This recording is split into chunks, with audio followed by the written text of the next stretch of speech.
We are standing on the edge of the greatest cover-up in human history. For decades, we have been told that Antarctica is a desolate wasteland of ice and penguins, a frozen graveyard at the bottom of the world, reserved only for scientists and climate researchers. But this official narrative is a carefully constructed lie designed to hide a terrifying truth that was first uncovered in 1938. When the Nazi expeditionary force sailed into the Antarctic waters, they didn't just find ice, they found a doorway. They discovered massive geothermal oases, ancient ruins, and a path leading deep into the hollow interior of our planet. What followed was a secret war, a frantic cover-up, and an international treaty signed by bitter enemies to keep you away from the South Pole. We are not talking about rocks and snow. We are talking about a breakaway civilization, hidden physics, and a world beneath our feet that has been watching us for 80 years. Before we dive deeper, ignite that like button and prepare for the revelations to come. Tell me in the comments where you are listening from, what time it is there. And as always with our videos, the visuals are here to add context, but they aren't necessary to follow along. Thank you for always having our back. Prepare yourself and let's dive in. To understand the secret of the hollow Earth, we cannot start with science fiction or ancient mythology. We must start with the cold, hard, geopolitical reality of 1938. The world was holding its breath, waiting for the inevitable explosion of the Second World War. Nations were stockpiling steel, oil, and rubber. But Nazi Germany, under the leadership of Adolf Hitler and the occult-obsessed SS, was looking for a resource that didn't exist on any conventional map. They were looking for the entrance to the inner world. While the public story was that Germany needed to secure a whaling territory to provide margarine and lubricants for their war machine, a legitimate economic concern, given their reliance on Norwegian oil, the sheer scale and secrecy of the mission suggested a far more sinister objective. On December 17, 1938, the German freighter Neuschwabenland left the port of Hamburg. This was not a fishing boat.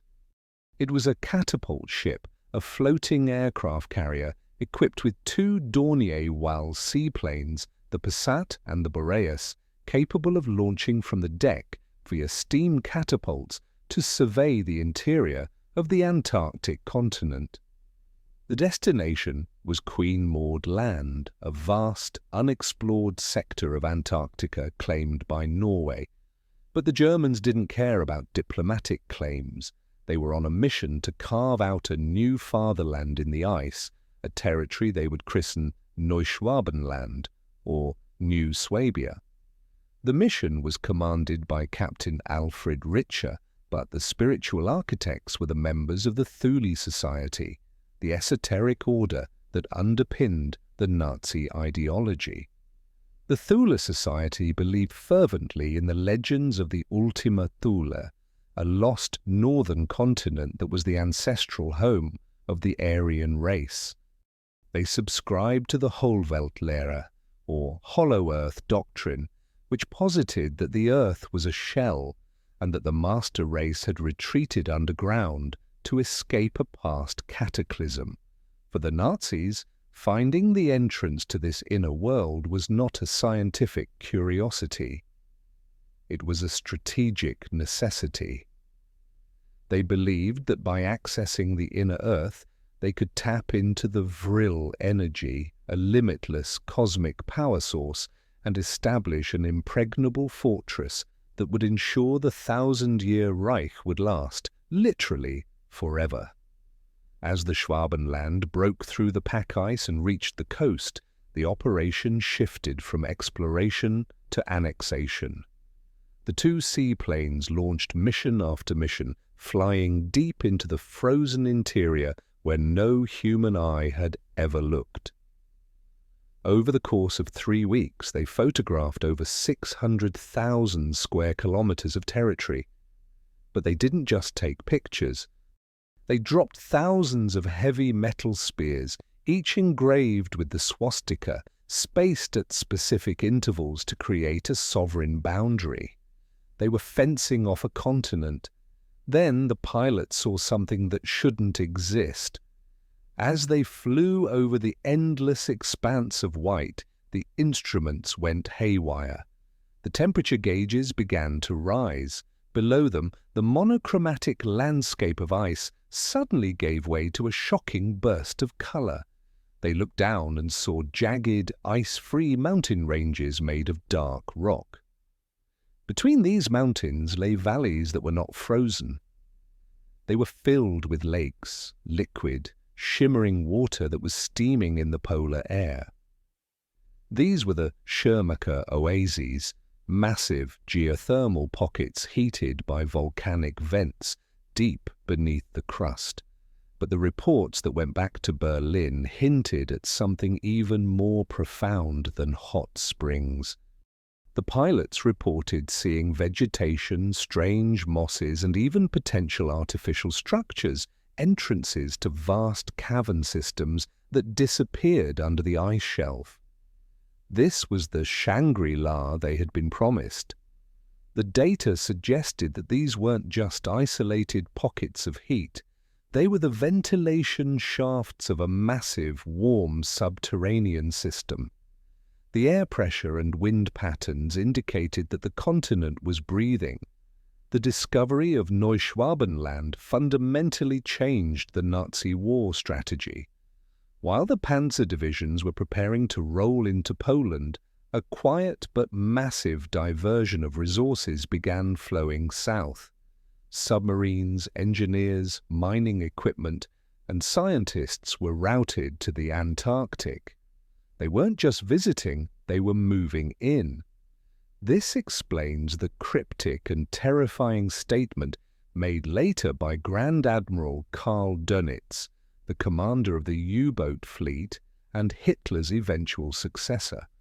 In 1943, at the height of the war, Dönitz stood before a graduating class of naval cadets and declared, "The German submarine fleet is proud of having built for the Führer in another part of the world a Shangri-La on land, an impregnable fortress."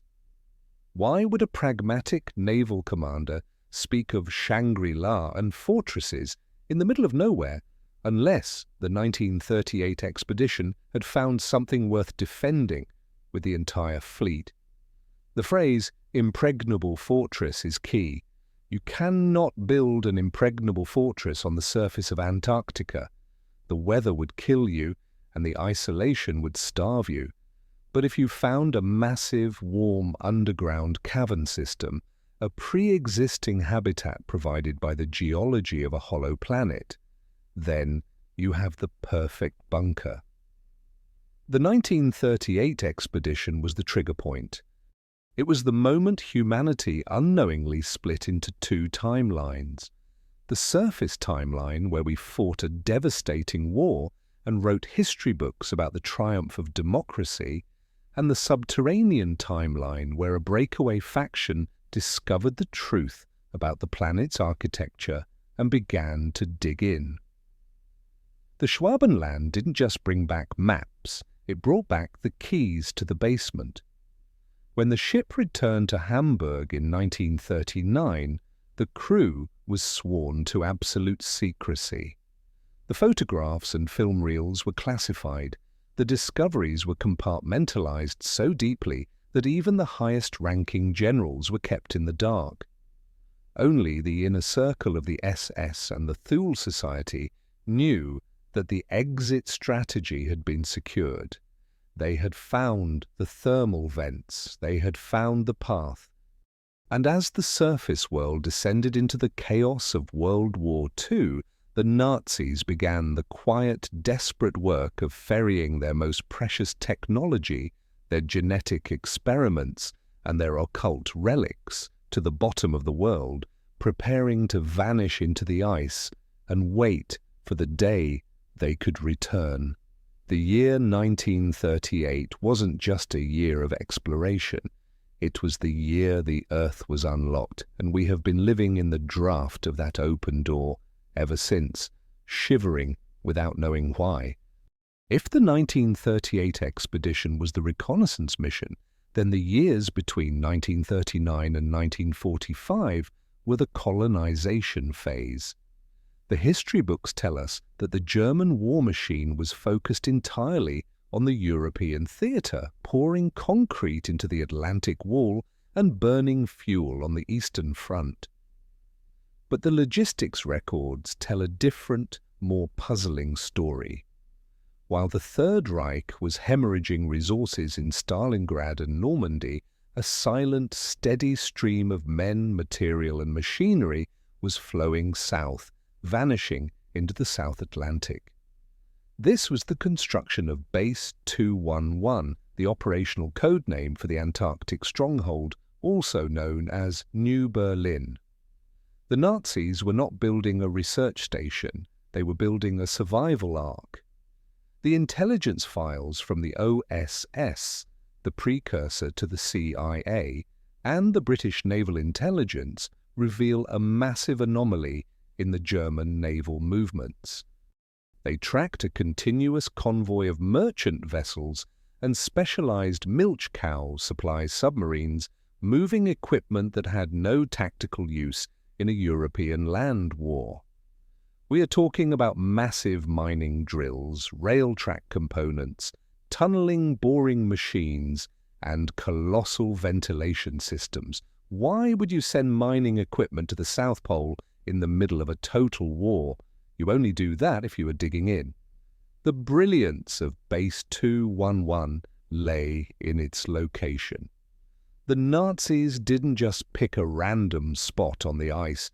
They utilized the intelligence from the Neuschwabenland expedition to locate a massive, natural cavern system in the Mühlig-Hoffmann Mountains of Queen Maud Land. These weren't cold, damp caves.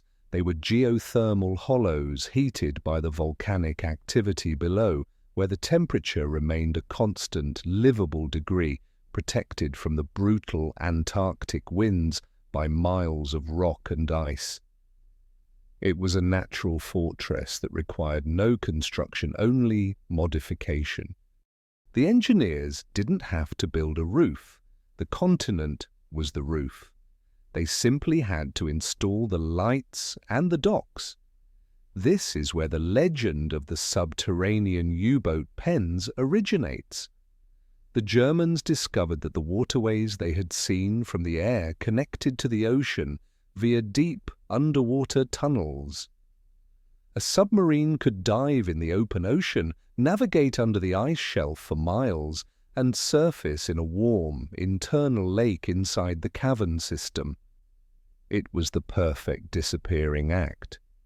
A U-boat could vanish from the face of the earth and dock in a secret harbor that no radar or surveillance plane could ever detect. As the war turned against Germany in 1944, the project shifted from strategic reserve to primary exodus. This is the era of the Ghost Convoy. As the Allies closed in on Berlin, the Nazi elite began the systematic looting of Europe's technological and industrial wealth. But they didn't just take gold, they took brains. Thousands of scientists, engineers, and specialists in rocketry, physics, and genetics vanished. We know about Operation Paperclip, where the US grabbed von Braun and his team, but Paperclip only accounted for a fraction of the Nazi scientific apparatus. Where did the rest go? They didn't all die in the rubble. Intelligence estimates suggest that nearly 250,000 people, including entire SS battalions and specialized labor units, disappeared without a trace. They were the workforce of Base 211.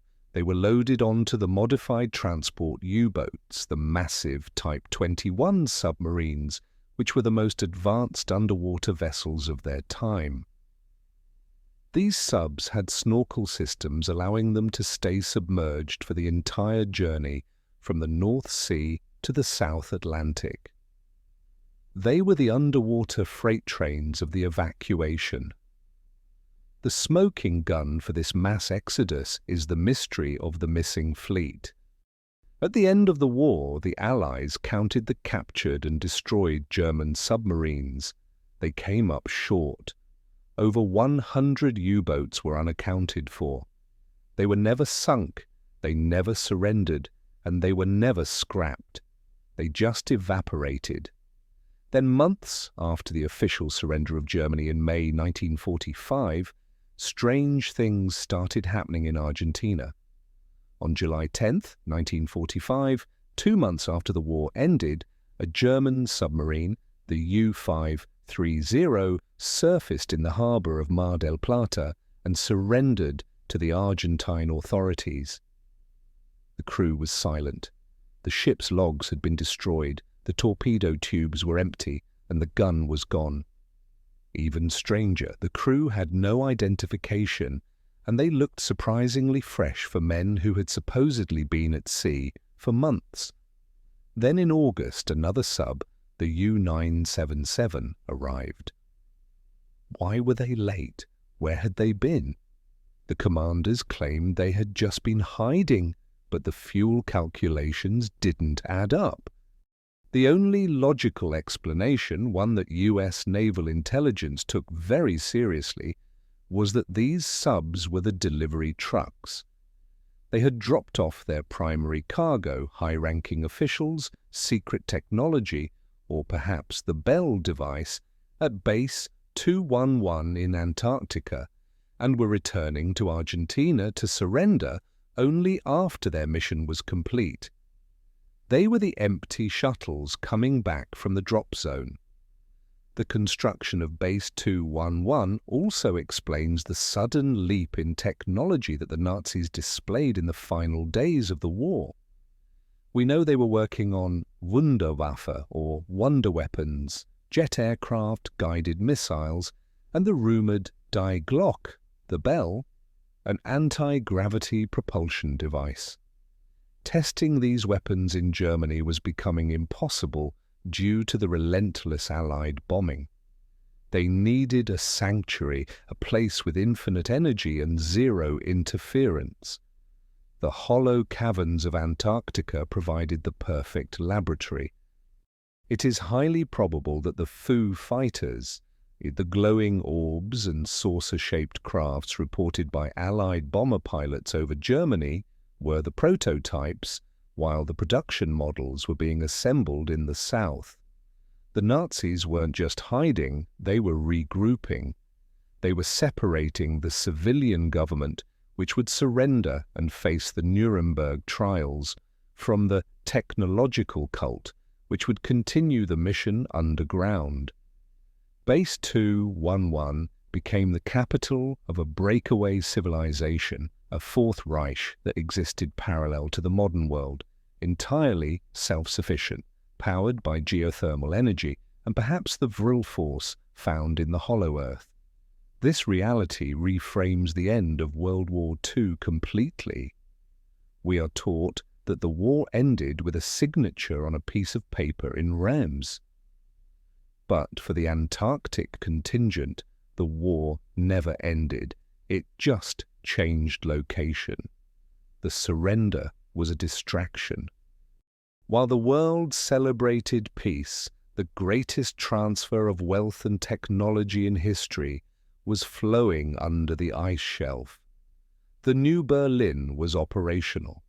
The lights were on, the factories were running. And as the surface world began to rebuild from the ashes, a new power was growing in the darkness below, protected by miles of ice, and the terrifying realization that the Earth was not a prison, but a fortress for those who knew how to use its hollow geometry. They had successfully pulled off the greatest magic trick in history.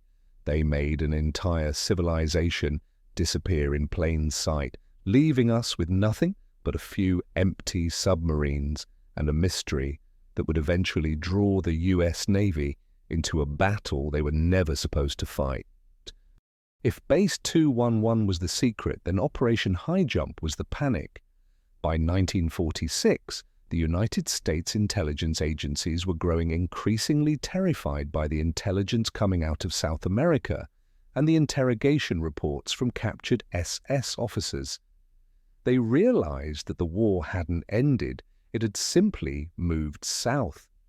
The missing U-boats, the vanished scientists, and the strange atmospheric phenomena reported over the Antarctic coast pointed to a horrifying conclusion. The Nazis had successfully entrenched themselves. The US Navy couldn't let a rogue superpower fester at the bottom of the world. So in 1947, under the thin guise of scientific research and cold weather training, the United States launched the largest naval armada ever sent to the polar regions. This was Operation Highjump. The official press releases showed smiling sailors playing with penguins and testing nylon parkas.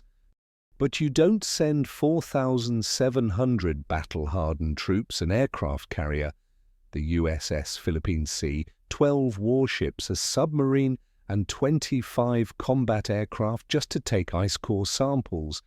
You send that kind of firepower to besiege a fortress. The mission was commanded by the legendary Admiral Richard E. Byrd, the most famous polar explorer in history, but the strategic control lay with the Secretary of the Navy, James Forrestal.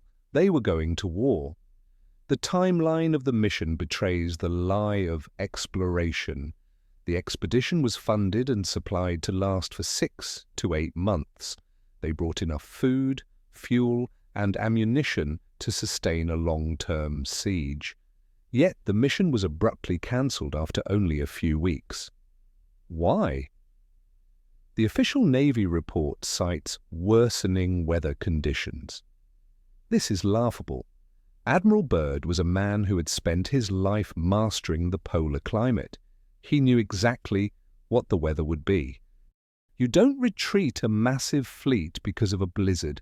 You retreat because you are losing, and leakages from the classified files suggest exactly that. They were beaten.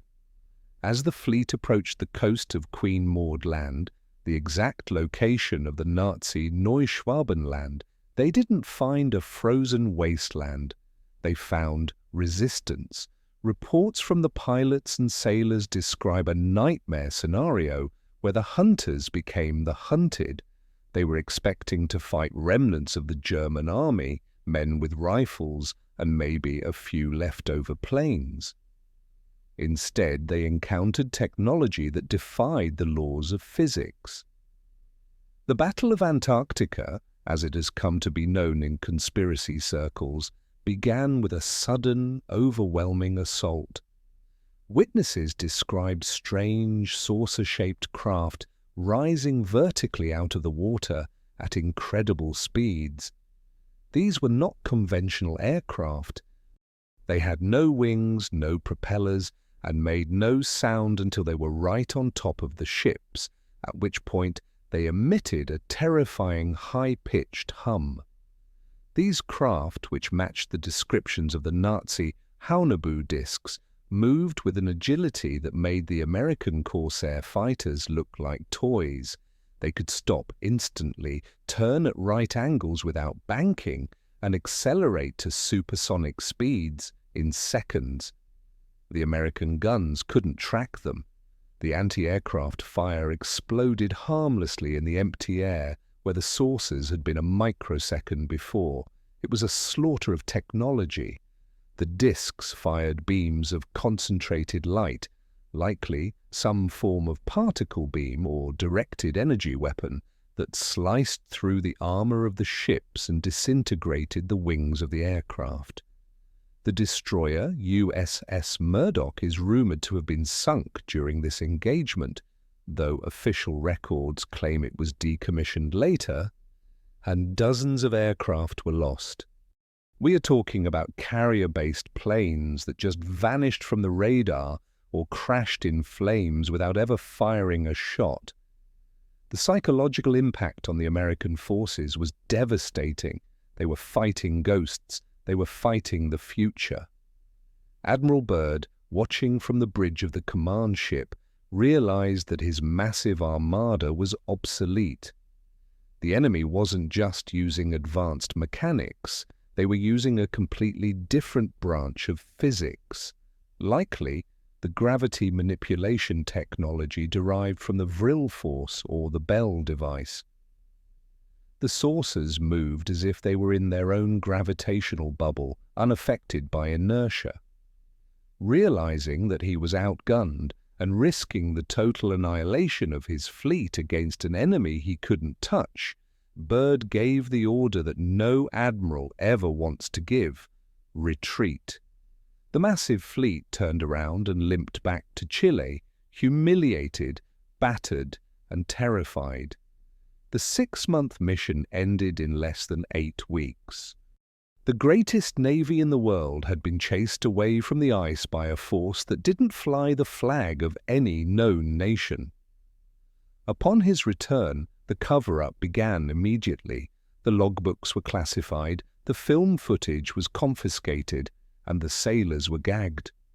But Admiral Byrd, a man of immense integrity and deep concern for his country, couldn't stay completely silent. On March 5, 1947, while stopping in Santiago, Chile, he gave an interview to the prestigious newspaper El Mercurio. In this interview, he dropped the mask of the explorer and spoke as a military strategist, warning of an existential threat. He stated bluntly, "It is necessary for the USA to take defensive actions against enemy air fighters which come from the polar regions." He went on to say, "The United States could be attacked by fighters which are able to fly from one pole to the other with incredible speed." This statement is the smoking gun. Byrd did not say Germans. He did not say Russians. He said fighters from the polar regions. He admitted that the enemy was based at the pole. And the capability to fly pole to pole with incredible speed describes a trans-global hypersonic capability that no nation on Earth possessed in 1947. He was warning the world that we were sharing the planet with a superior power, one that had mastered the art of gravity and was securely entrenched in the hollow Earth fortress of Antarctica. Operation Highjump didn't fail because of the weather.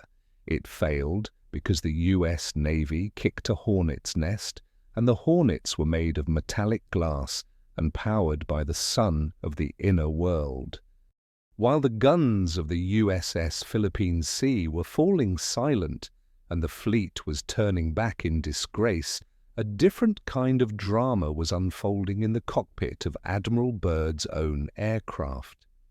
This event, preserved in what is known as the secret diary of Admiral Richard E. Byrd, represents the psychological and spiritual climax of the entire Antarctic mystery.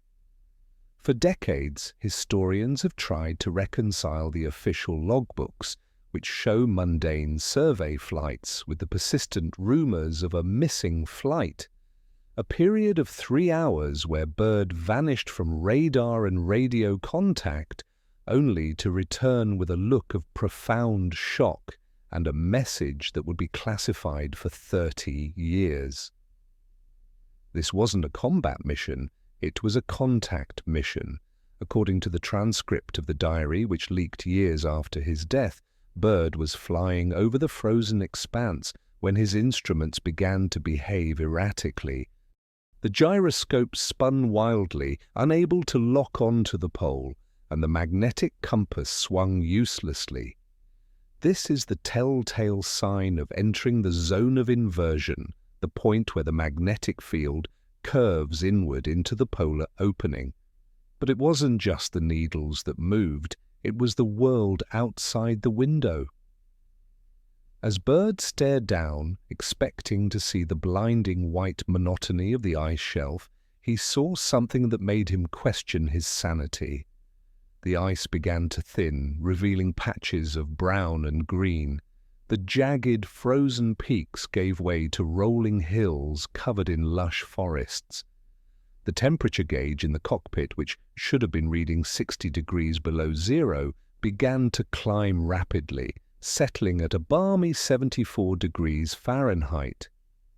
He rubbed his eyes, but the hallucination didn't fade. He was flying over a tropical rainforest in the middle of the Antarctic. Below him, he saw rivers flowing with crystal-clear water and meadows of tall grass. And then he saw the animal. In the diary, Byrd describes spotting a massive creature moving through the underbrush. He descended to 1,000 feet to get a better look and realized he was looking at a woolly mammoth. A living, breathing prehistoric beast, supposedly extinct for 10,000 years, was grazing casually in a hidden valley at the bottom of the world. This was the biological proof of the hollow earth. The interior wasn't just a cavern, it was a nature reserve, a genetic ark where the megafauna of the past had sought refuge from the surface ice ages. But the mammoth was just the prelude. As Byrd continued his flight, mesmerized by the impossibility below, his radio crackled to life. But the voice that came through didn't belong to his squadron. It spoke in English with a slight, unplaceable accent. Some interpretations say it sounded Germanic, linking back to the base 211 theory. The voice said, "Welcome to our territory, Admiral. We shall land you in exactly 7 minutes. Relax, Admiral. You are in good hands." Immediately, the controls of his plane were wrested from his grip. The aircraft was caught in a tractor beam, a force grip that stabilized the plane and guided it down toward a glittering city that appeared on the horizon. Byrd described this city as being made of a crystal-like substance pulsating with rainbow-colored lights. It didn't look like human architecture, it looked like grown geometry. As he approached, he saw the aircraft escorting him. They were disc-shaped, lacking wings or tails, and marked with a strange symbol, sometimes described as a swastika, sometimes as a variation of it, reinforcing the terrifying possibility that the breakaway German faction had integrated with or conquered this inner kingdom. Upon landing, Byrd was not treated as a prisoner, but as a diplomat. He was escorted by tall, blonde-haired humans, the Nordic archetype, to meet the leader of this civilization, being referred to simply as the Master. The meeting took place in a room of overwhelming beauty and tranquility, a stark contrast to the war-torn world Byrd had left above. The message delivered by the Master was grave and specific. He told Byrd that the inner world had largely ignored the surface dwellers for centuries, content to live in isolation. But that policy of non-intervention ended in 1945. The detonation of the atomic bombs over Hiroshima and Nagasaki had sent shockwaves through the planet, literally. The nuclear explosions didn't just destroy cities, they damaged the subtle, magnetic and energetic grid of the Earth itself, threatening the stability of the hollow shell.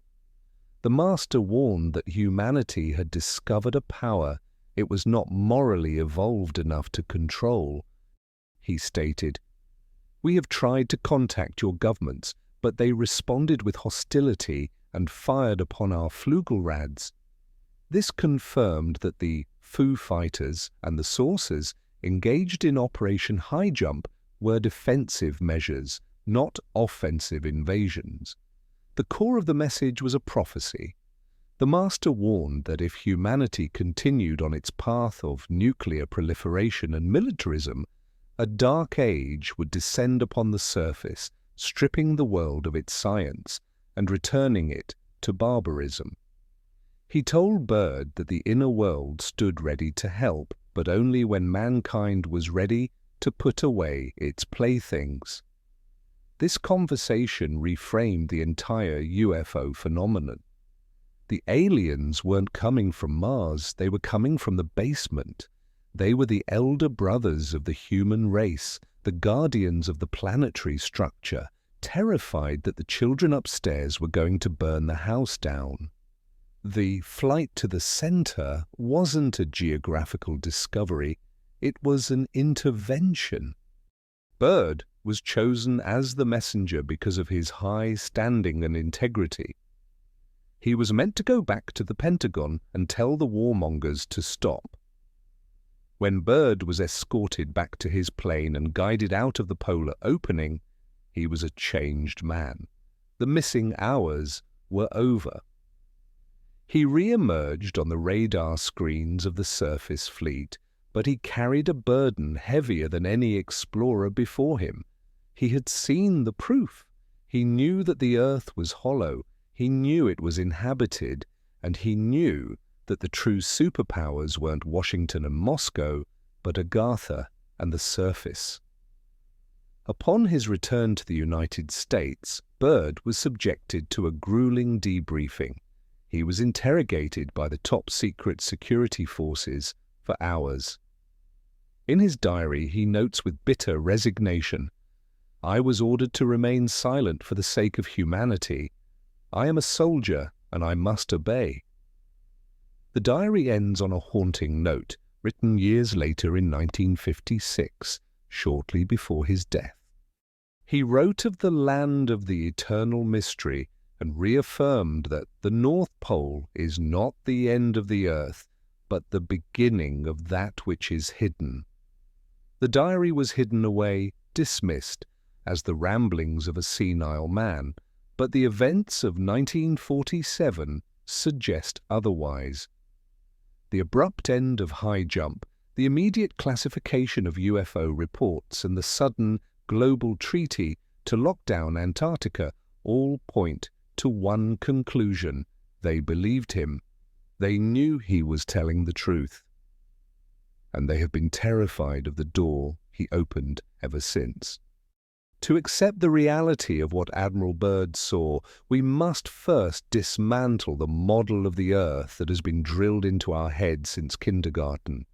We are indoctrinated with the image of a solid sphere composed of a thin crust, a rocky mantle, a liquid outer core, and a solid iron inner core.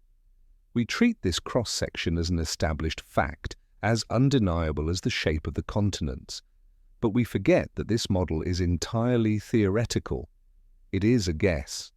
The deepest hole humanity has ever drilled, the Kola super-deep borehole in Russia, only reached about 7.5 miles down before the drill bit melted in the superheated rock. That is less than 0.2% of the distance to the center of the Earth. To put that in perspective, if the Earth were an apple, we haven't even pierced the skin.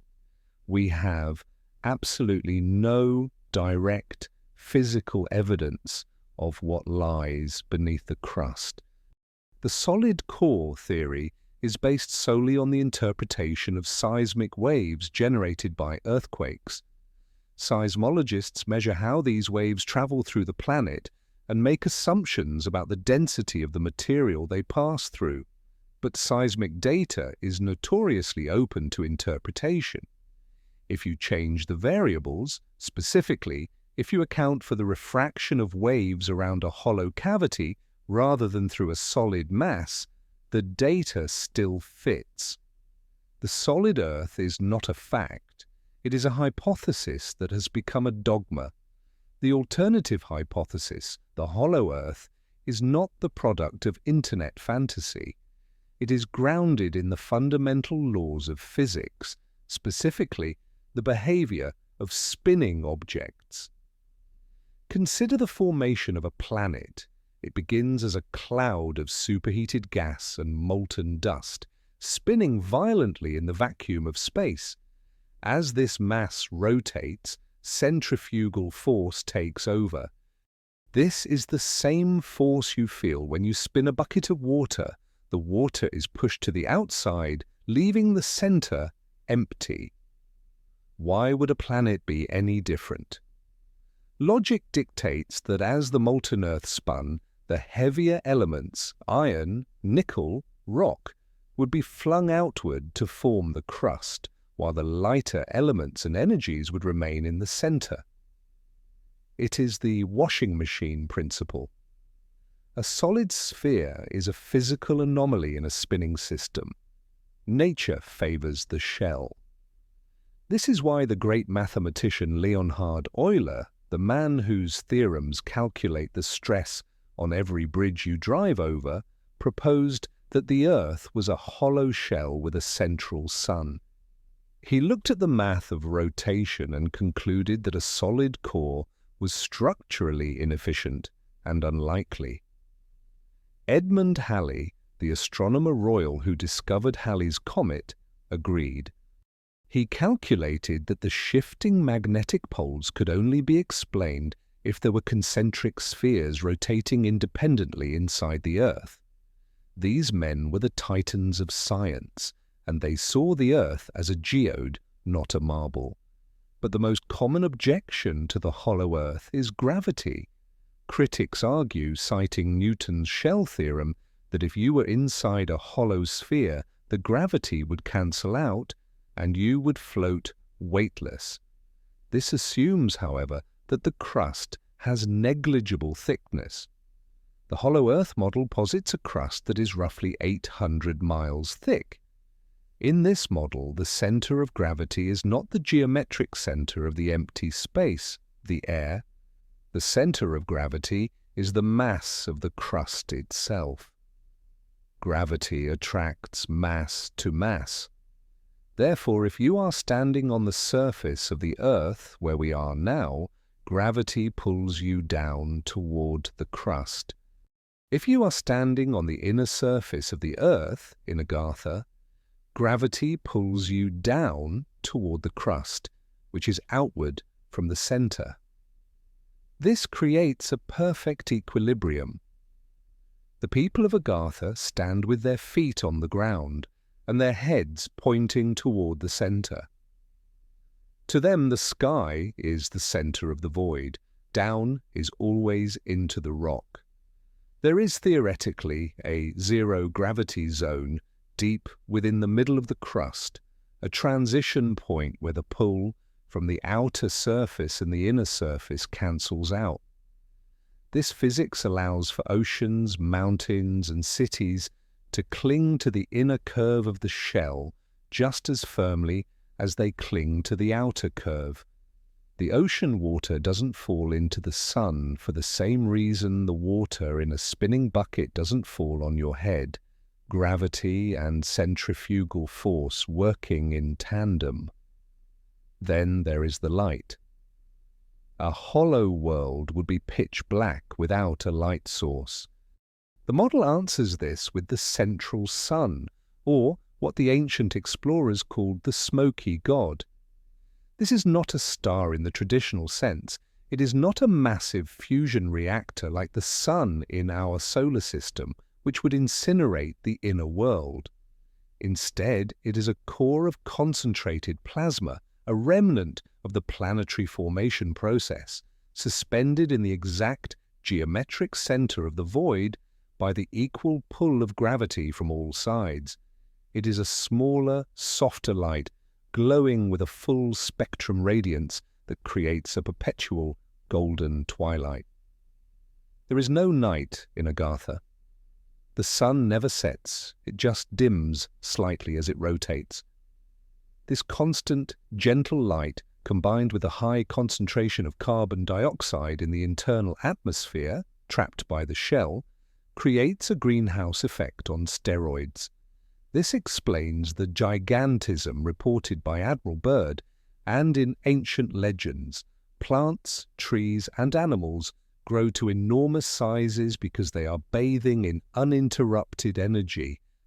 The biological clock is different there. Without the harsh radiation of the outer sun and the brutal cycle of seasons, aging slows down. This aligns with the myths of the immortals or the long-lived patriarchs of the Bible. The environment inside is a hyperbaric oxygen chamber, preserving life far beyond the limits of the surface. Furthermore, this hollow structure explains the anomalies of the poles. If the Earth is a donut-shaped torus, a sphere with holes at the top and bottom, then the North and South poles are not points on a map. They are the curves where the outer shell rolls over to become the inner shell. This is the rim of the planet. This explains why early Arctic explorers reported that the further north they travelled, the warmer it got. They documented seeing birds flying north for the winter, a migration that makes no sense unless there is a warm land beyond the ice. It explains the red pollen found on the Greenland ice cap, which has no botanical source on the surface.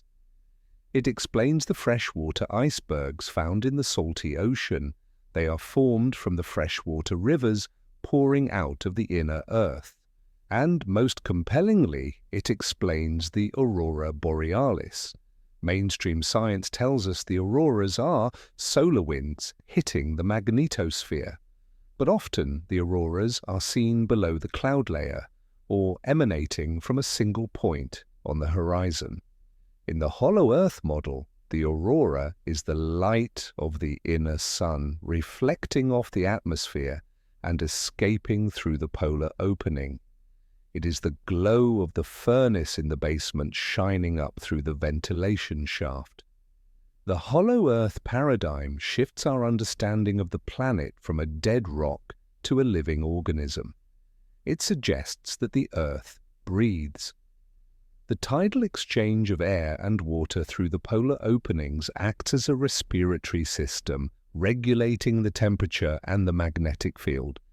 It means that we are living on a duplex planet. We occupy the attic, exposed to the harsh elements of the cosmos, while the masters, the civilizations that moved indoors, occupy the protected, climate-controlled living room below. The skepticism of the modern world is built on the arrogance that we have mapped everything. But we are like ants crawling on the outside of a coconut, debating the existence of the milk inside. The physics is sound, the historical testimony is consistent, and the anomalies of the polar regions remain unexplained by the solid Earth theory. The only thing preventing us from seeing the truth is the belief that down only goes one way. But as Admiral Byrd discovered, if you fly far enough north, you eventually end up south, into the center of the world. If the physics provides the structure, then the legends provide the population. Deep within the protective shell of the Earth lies the continent known in the ancient Eastern texts as Agartha. It is crucial to distinguish this from the spiritual concept of Shambhala. While Shambhala is often described as a purely etheric or astral city, accessible only to the enlightened mind, Agartha is physical. It is a place of rock, water, and blood. It is a vast network of subterranean cities connected by high-speed transit tubes, inhabited by a civilization that split from the surface humanity thousands of years ago. The most detailed and controversial account of this civilization comes not from a mystic, but from a humble Norwegian fisherman named Olaf Jansen. In 1829, Jansen and his father sailed their small fishing sloop past the ice barriers of Franz Josef Land, driven by a strange obsession to find the land beyond the north wind. They sailed into a lead in the ice that didn't close, and after weeks of navigating through fog and strange turbulent waters, they didn't hit land, they sailed over the curve. The sun behind them disappeared, and a new, reddish sun appeared in front of them. They had entered the interior, For 2 years, Jansen lived with the people of Agartha. His testimony, recorded in the book The Smoky God, serves as the primary anthropological dossier for the inner world. According to Jansen, the inhabitants of Agartha are not aliens. They are the elder race. They are humans, but they are humans operating at their maximum genetic potential. The first thing Jansen noticed was their size. The average Agarthan stands between 12 and 15 feet tall. This gigantism is likely due to the lower gravity of the inner surface and the highly oxygenated, radiation-free atmosphere. They are the giants mentioned in the Bible, the Nephilim, and the Titan myths of Greece. But unlike the monsters of folklore, these giants are refined, beautiful, and incredibly gentle. Jansen described them as having radiant skin, clear eyes, and a demeanor of absolute calm. They possess a lifespan that makes our lives look like the blink of a gnat. The average life expectancy in Agartha is reported to be anywhere from 600 to 800 years. This longevity is attributed to the lack of harmful solar radiation which ages our cells, a diet of purely organic, giant-sized fruits and vegetables, and the omnipresence of the Vril energy that permeates their world. They do not know disease, they do not have hospitals, they have temples of regeneration. The society of Agartha is described as a scientific utopia. They have moved beyond the need for fossil fuels and combustion. Their cities, often described as being built of crystal, glass and gold, are powered by electromagnetism and sound. Jansen described seeing massive bridges that spanned rivers without pillars, held up by sonic levitation. Their transportation system consists of monorails and vehicles that float on a cushion of magnetic energy, moving at speeds that blur the eye. But their most prized possession is the Vril. This is the energy source that the Nazis were so desperate to find. Vril is not just electricity, it is a biopsychic force. It is the lifeblood of the planet. The Agarthans can harness Vril to power their machines, but they can also use it to heal the body, control the weather, and even influence matter with their minds. They are a telepathic society. Language is used for art and song, but communication is instant and mental. This explains why Admiral Byrd reported hearing a voice in his head or over the radio that spoke perfect English. They were projecting the meaning directly into his consciousness. The capital of this inner world is often referred to as Shambhala the Lesser, to distinguish it from the spiritual realm, a massive city located directly under the Himalayan mountains, acting as the seat of the king of the world. This king is not a tyrant, but a supreme coordinator of the enlightened will. The Agarthans view the surface dwellers, us, with a mixture of pity and horror. To them, we are the lost tribes who are locked out of the garden. They see our history of war, genocide, and pollution as a form of insanity. Jansen recounts that his father tried to explain the concept of war to an Agarthan scholar, but the giant simply couldn't grasp the idea of killing another being for territory. It was biologically alien to them. However, their pacifism is not weakness. They possess technology that could wipe the surface clean in an hour if they chose to use it. The Vimanas, or flying saucers seen in our skies, are their patrol craft. They monitor our nuclear silos, our fault lines, and our magnetic poles. They are the custodians of the house, ensuring that the tenants in the attic don't burn the whole building down. This brings us back to the Nazi obsession. The Thule Society believed that the Germanic people were the descendants of these Agarthans. The Ultima Thule was the opening, and the Aryans were the degenerate offspring of the god-men who had migrated to the surface. Hitler didn't want to conquer Agartha, he wanted to rejoin it. He believed that by finding the entrance, he could forge an alliance with the master race and secure the technology to purify the surface world.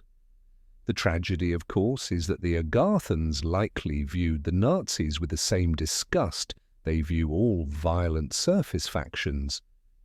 If the Nazis did find Base 211 and establish contact, it is highly improbable that they were welcomed as long-lost brothers.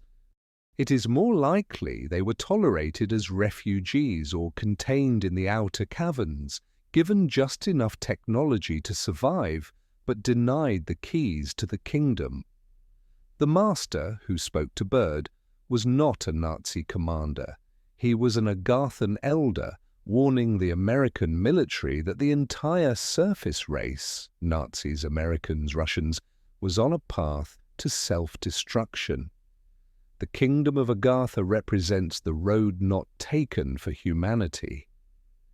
It is a mirror showing us what we could have been if we hadn't descended into materialism and violence. They are the keepers of the planetary library. They have preserved the history of Atlantis, Lemuria, and the epochs before the ice. While we struggle to piece together our past from pottery shards, they have the original records stored in holographic crystals in the library of Porthologos. They are waiting. They are waiting for us to reach a critical mass of consciousness, a moment when we put down our weapons and realize that the planet is one living system.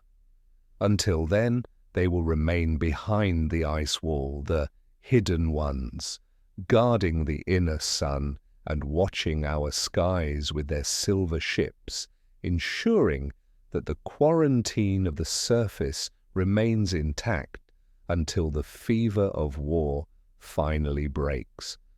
If Operation Highjump was the hot war, then what followed was the cold containment. By the late 1950s, the world powers faced a terrifying dilemma. They knew the Nazis had established a foothold in Antarctica. They knew about the superior technology of the Foo fighters. And thanks to Admiral Byrd, they knew that the continent was not just a block of ice, but the threshold to an inner world inhabited by a civilization that could outfly and outgun any air force on Earth. The question was no longer how to conquer it, but how to hide it. How do you prevent the public, private explorers, and rogue corporations from stumbling upon the Schermacher oases or the polar opening? You cannot build a wall around a continent. The ocean is too big. So they built a wall of paper. They created the Antarctic Treaty. Signed in 1959 and entering into force in 1961, this document is hailed by mainstream historians as a masterpiece of diplomacy, the first true peace treaty of the Cold War. 12 nations, including the bitter rivals of the United States and the Soviet Union, agreed to demilitarize the entire continent, ban all nuclear testing, and set aside the land solely for peaceful scientific research. But look closer at the timing. This was 1959. The Cold War was at its absolute freezing point. The US and the USSR were pointing thousands of nuclear warheads at each other, fighting proxy wars in Asia, and racing to the moon just to prove dominance. They couldn't agree on the color of the sky, yet we are supposed to believe that they sat down, held hands, and agreed to share an entire continent for the sake of science. It is geopolitically impossible. The only historical precedent for mortal enemies uniting so quickly is when they face a mutual third-party threat. President Ronald Reagan famously alluded to this decades later when he said, I occasionally think how quickly our differences worldwide would vanish if we were facing an alien threat from outside this world. In 1959, they weren't facing a threat from the stars, they were facing a threat from the South Pole. The Antarctic Treaty was not a peace accord, it was a containment field. It was a massive "Do Not Disturb" sign hung on the bottom of the world to prevent any single nation from provoking the advanced civilization that lay beneath the ice. The treaty effectively turned Antarctica into the world's largest restricted area, an area 51 on ice. While the text claims to promote freedom of scientific investigation, the reality is a bureaucratic labyrinth designed to stop independent exploration. You cannot just rent a boat and sail to Antarctica. You need permits, you need environmental impact assessments, you need approval from the State Department or the Foreign Office. And these permits are strictly limited to specific tourist zones on the Antarctic Peninsula, the safe areas far away from Queen Maud Land and the polar opening. Try to sail your private yacht to the Ross Sea or fly a private plane over the South Pole and you will be intercepted by military naval vessels. The Norwegian explorer Jarl Andhøy found this out the hard way. When he tried to sail his boat, the Berserk, into the restricted waters to search for the missing diary evidence, his vessel was tracked, harassed, and eventually lost with all hands under suspicious circumstances while he was detained and deported. The message is clear: the ice is closed. This lockdown explains the militarization of the scientific bases. Why are the logistics of the Antarctic stations handled almost exclusively by the military? The US station at McMurdo is supplied by the Air National Guard. The construction is done by the Navy Seabees. The satellite uplinks are encrypted. If it's just about counting penguins and drilling ice cores, why the military-grade security? Why the strict need-to-know compartmentalization? Whistleblowers who have worked as contractors at places like the Amundsen Scott South Pole Station report being told to ignore anomalous aerial traffic. They describe no-fly zones over certain sectors of the glacier that don't appear on any map.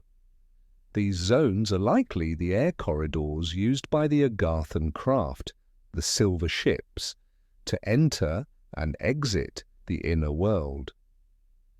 The treaty ensures that no civilian radar is pointing at those corridors. It ensures that the only eyes watching the sky are the eyes that know how to keep a secret. Furthermore, the treaty provided the perfect cover for the ozone hole narrative. In the 1980s, scientists announced a massive hole in the ozone layer over Antarctica. While the chemical interaction of CFCs is real, conspiracy theorists argue that the panic was amplified to justify the total ban on overflights. If you tell the world that there is a dangerous hole in the atmosphere that lets in deadly UV radiation, nobody wants to fly there. It keeps the planes away. But look at the shape of the ozone hole in the satellite readout. It is often a perfect circle, centered right over the pole. Is it a chemical hole, or is it a physical hole?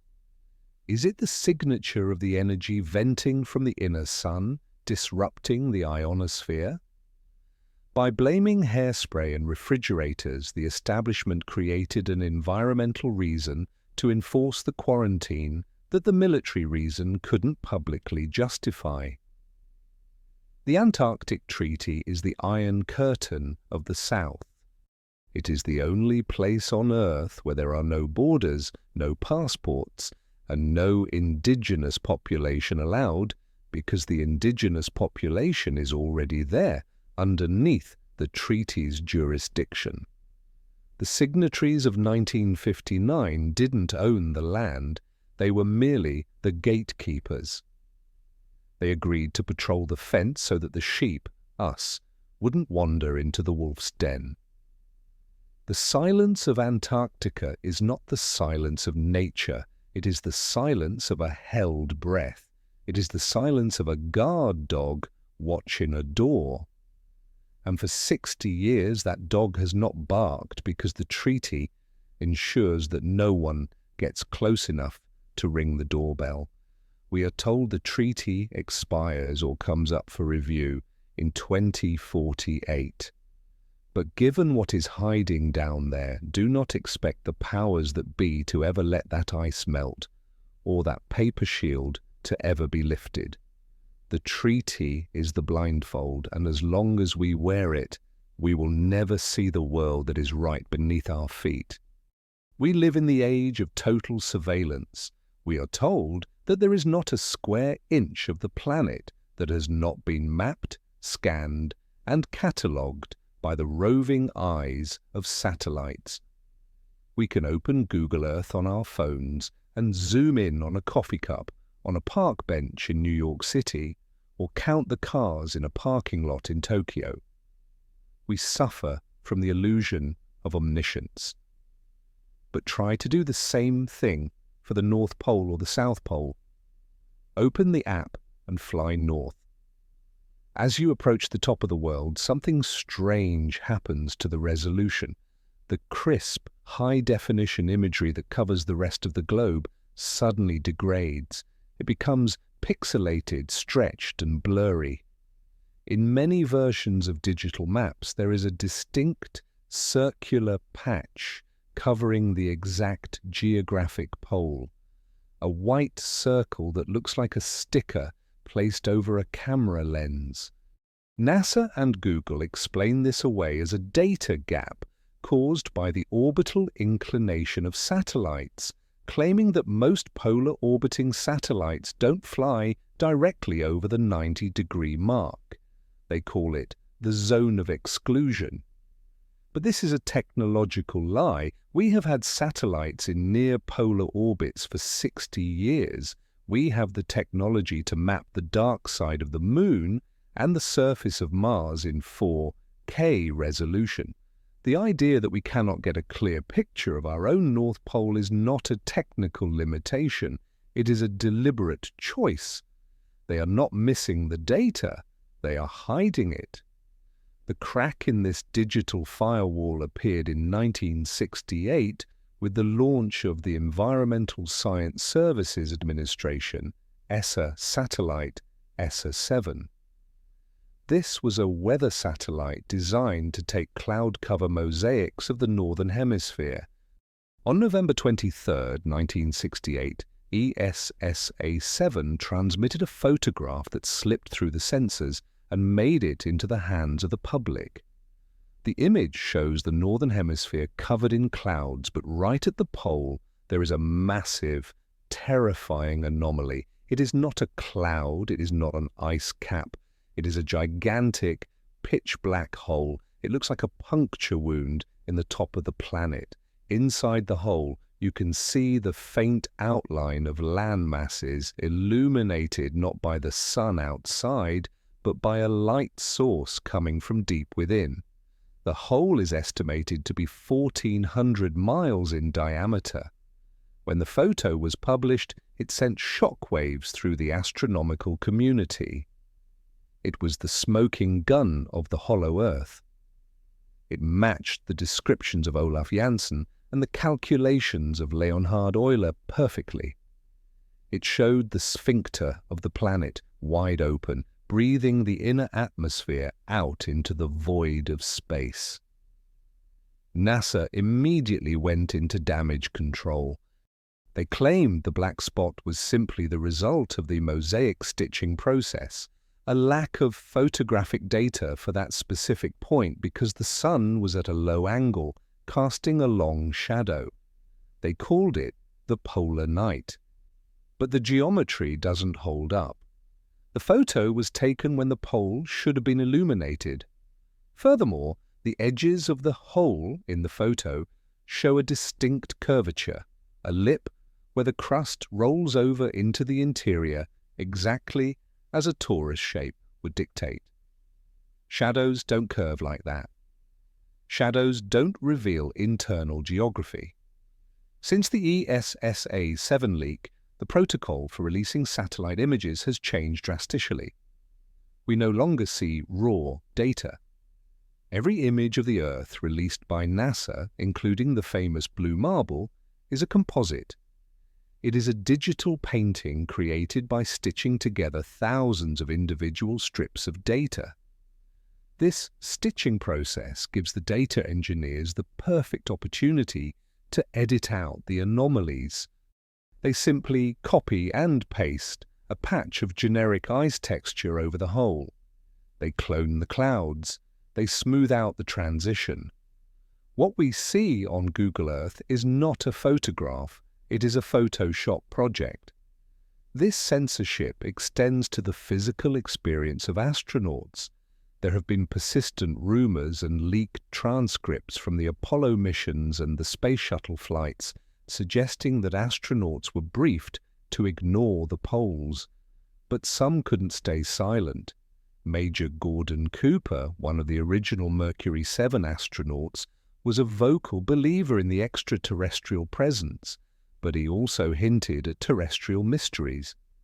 The orbit of the space shuttle and the ISS is specifically designed to stay within certain latitudes, usually between 51 and 57 degrees.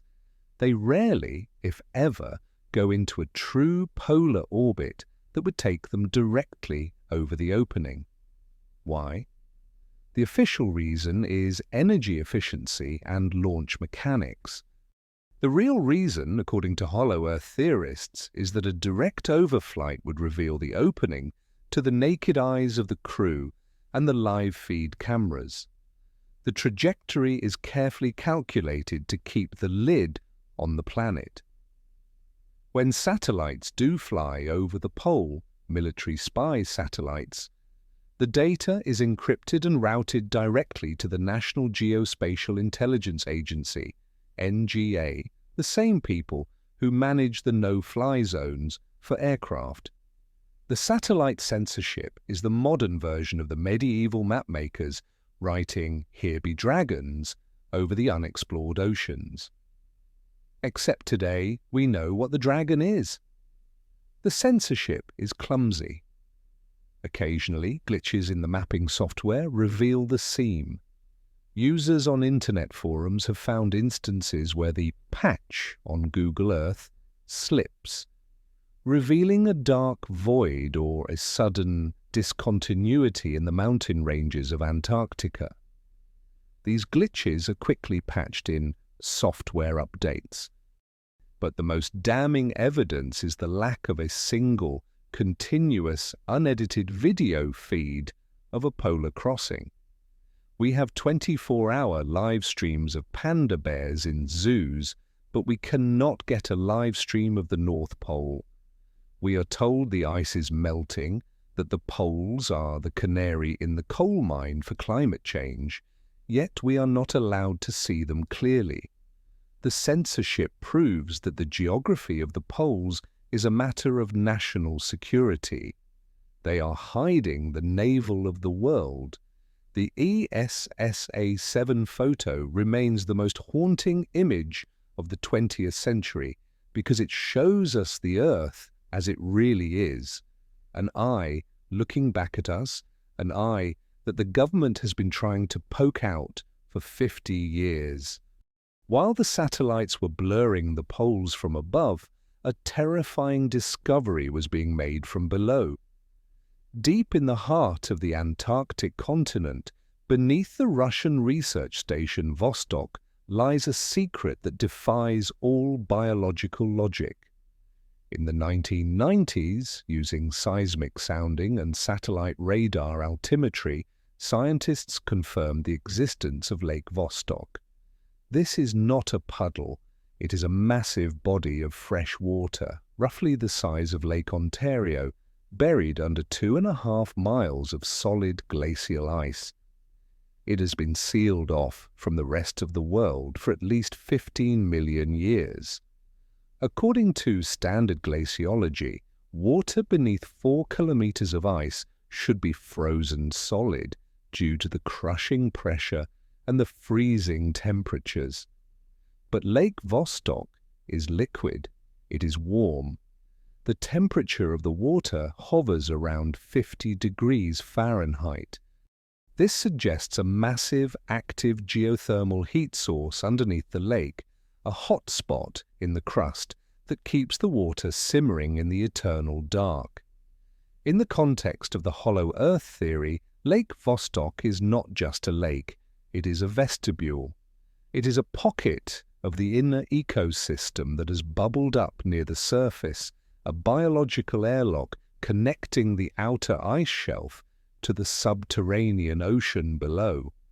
And whatever is swimming in that water has been evolving in total isolation under extreme pressure and hyperoxygenated conditions for eons.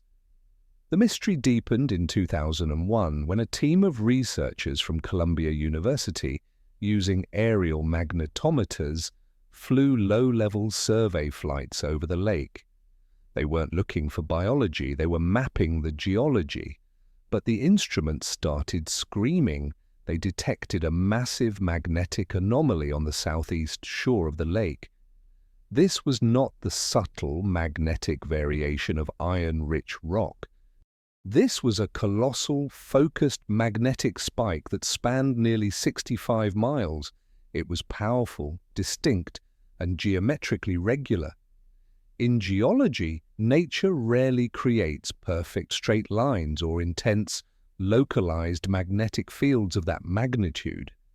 The signature was consistent with a massive metallic structure buried in the ice or submerged in the water.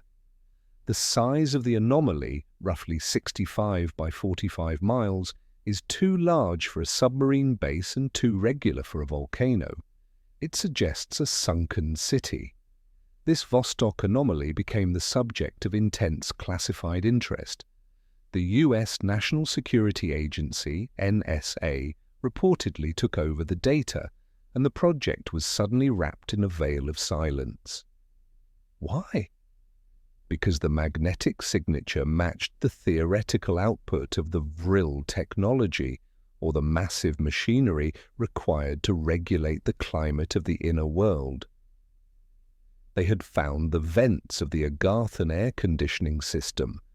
But the true horror of Vostok is not the metal, it is the meat. The Russian team at Vostok Station has been drilling toward the lake surface for decades, a slow and agonizing process with technical delays. In 2012, they finally breached the surface. The official reports state they found only microbes, bacteria, that thrive in extreme heat and methane. But leaked reports from defecting Russian scientists tell a different, much bloodier story. They speak of Organism 46b. According to Dr. Anton Padalka, a scientist who claims to have been part of the expedition, the lake is inhabited by a highly intelligent predatory cephalopod. This creature, dubbed Organism 46b, is not a normal octopus. It is a 14-tentacled leviathan that possesses deadly toxins and, most terrifyingly, the ability to shapeshift. Padalka claims the creature could mimic the shape of a human diver to lure prey closer before striking. He reported that 3 of his colleagues were killed by the beast during a dive into the subglacial water. One was paralyzed by a venom released into the water from 150 feet away. This creature exhibits intelligence and biological weaponry that exceeds anything in the surface ocean. The existence of such a super predator supports the hollow Earth biosphere theory. In a high-oxygen, high-pressure environment like Agartha or its connected pocket lakes, gigantism and hyper-evolution are the norms. Organism 46b is likely an escapee from the inner ocean, a biological sentinel guarding the entrance. The Russians didn't just find a monster, they found a biological weapon. Podalka alleges that the Putin government immediately classified the discovery and is currently looking into weaponizing the creature's toxins and its camouflage abilities. This explains the extreme secrecy surrounding the Vostok samples. The water they brought up was not just water, it was a genetic soup of prehistoric life. If Lake Vostok connects to the inner oceans via deep thermal vents, then the tides observed in the lake, which rise and fall independently of the moon, are actually the pressure waves from the inner ocean pulsing up through the crust. The lake is a breathing hole. Furthermore, the Vostok anomaly connects back to the Nazi legend. The location of the magnetic structure corresponds with the coordinates rumored to be the site of the New Berlin archives. When the Germans moved their Bell device and their occult library to Antarctica, they would have needed a place that was geothermally active and shielded by ice. A subterranean cavern next to a warm subglacial lake is the perfect real estate.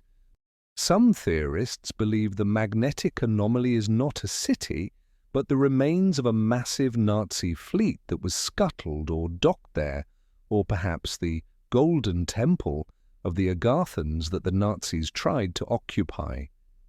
The fact that the US and Russia are still to this day squabbling over drilling rights and environmental protection of a frozen lake in the middle of nowhere suggests that the stakes are higher than fresh water. They are fighting over salvage rights. They are trying to retrieve something from the bottom of that lake before the other side gets it. Lake Vostok is the crack in the floorboards. It proves that the Antarctic ice is not a solid slab resting on bedrock. It is a floating blanket covering a complex, liquid, and active world. The Organism 46b incident serves as a grim warning. The life forms down there are not the peaceful, grass-eating mammoths Admiral Byrd saw in the valley. There are monsters in the basement. The ecosystem of Agartha is a complete food chain with apex predators that view humans not as gods or brothers, but as slow-moving protein. The Vostok anomaly is a tomb, a laboratory, and a prison all in one, and we are banging on the door with our drills, totally unprepared for what is waiting to swim up the pipe. The silence of the scientists returning from Vostok is the silence of men who have looked into the abyss and saw the abyss blink back. As the global temperature rises and the ice sheets of Antarctica begin to shed their mass, they are not just releasing fresh water into the ocean, they are releasing the history of the world. For years, satellite imagery and leaked photos from expeditions have shown anomalies in the landscape, mountain peaks that are too symmetrical, too sharp, and too perfectly aligned to be the result of random tectonic uplift and wind erosion. These are the Antarctic pyramids. The most famous of these is located in the Ellsworth Mountains. From the air, it presents the unmistakable profile of a four-sided pyramid with rigid, razor-sharp edges and a pointed apex that pierces the snow. Geologists rush to explain this as a nunatak, a mountain peak poking through the ice, shaped by freeze-thaw erosion. They cite the existence of natural pyramidal peaks in the Alps like the Matterhorn. But the Matterhorn is a jagged, chaotic spire. The Antarctic structure is geometrically precise. Its orientation is aligned with the cardinal points, north, south, east, and west. Nature loves curves and fractals. It rarely builds perfect compasses. This structure suggests intelligent design.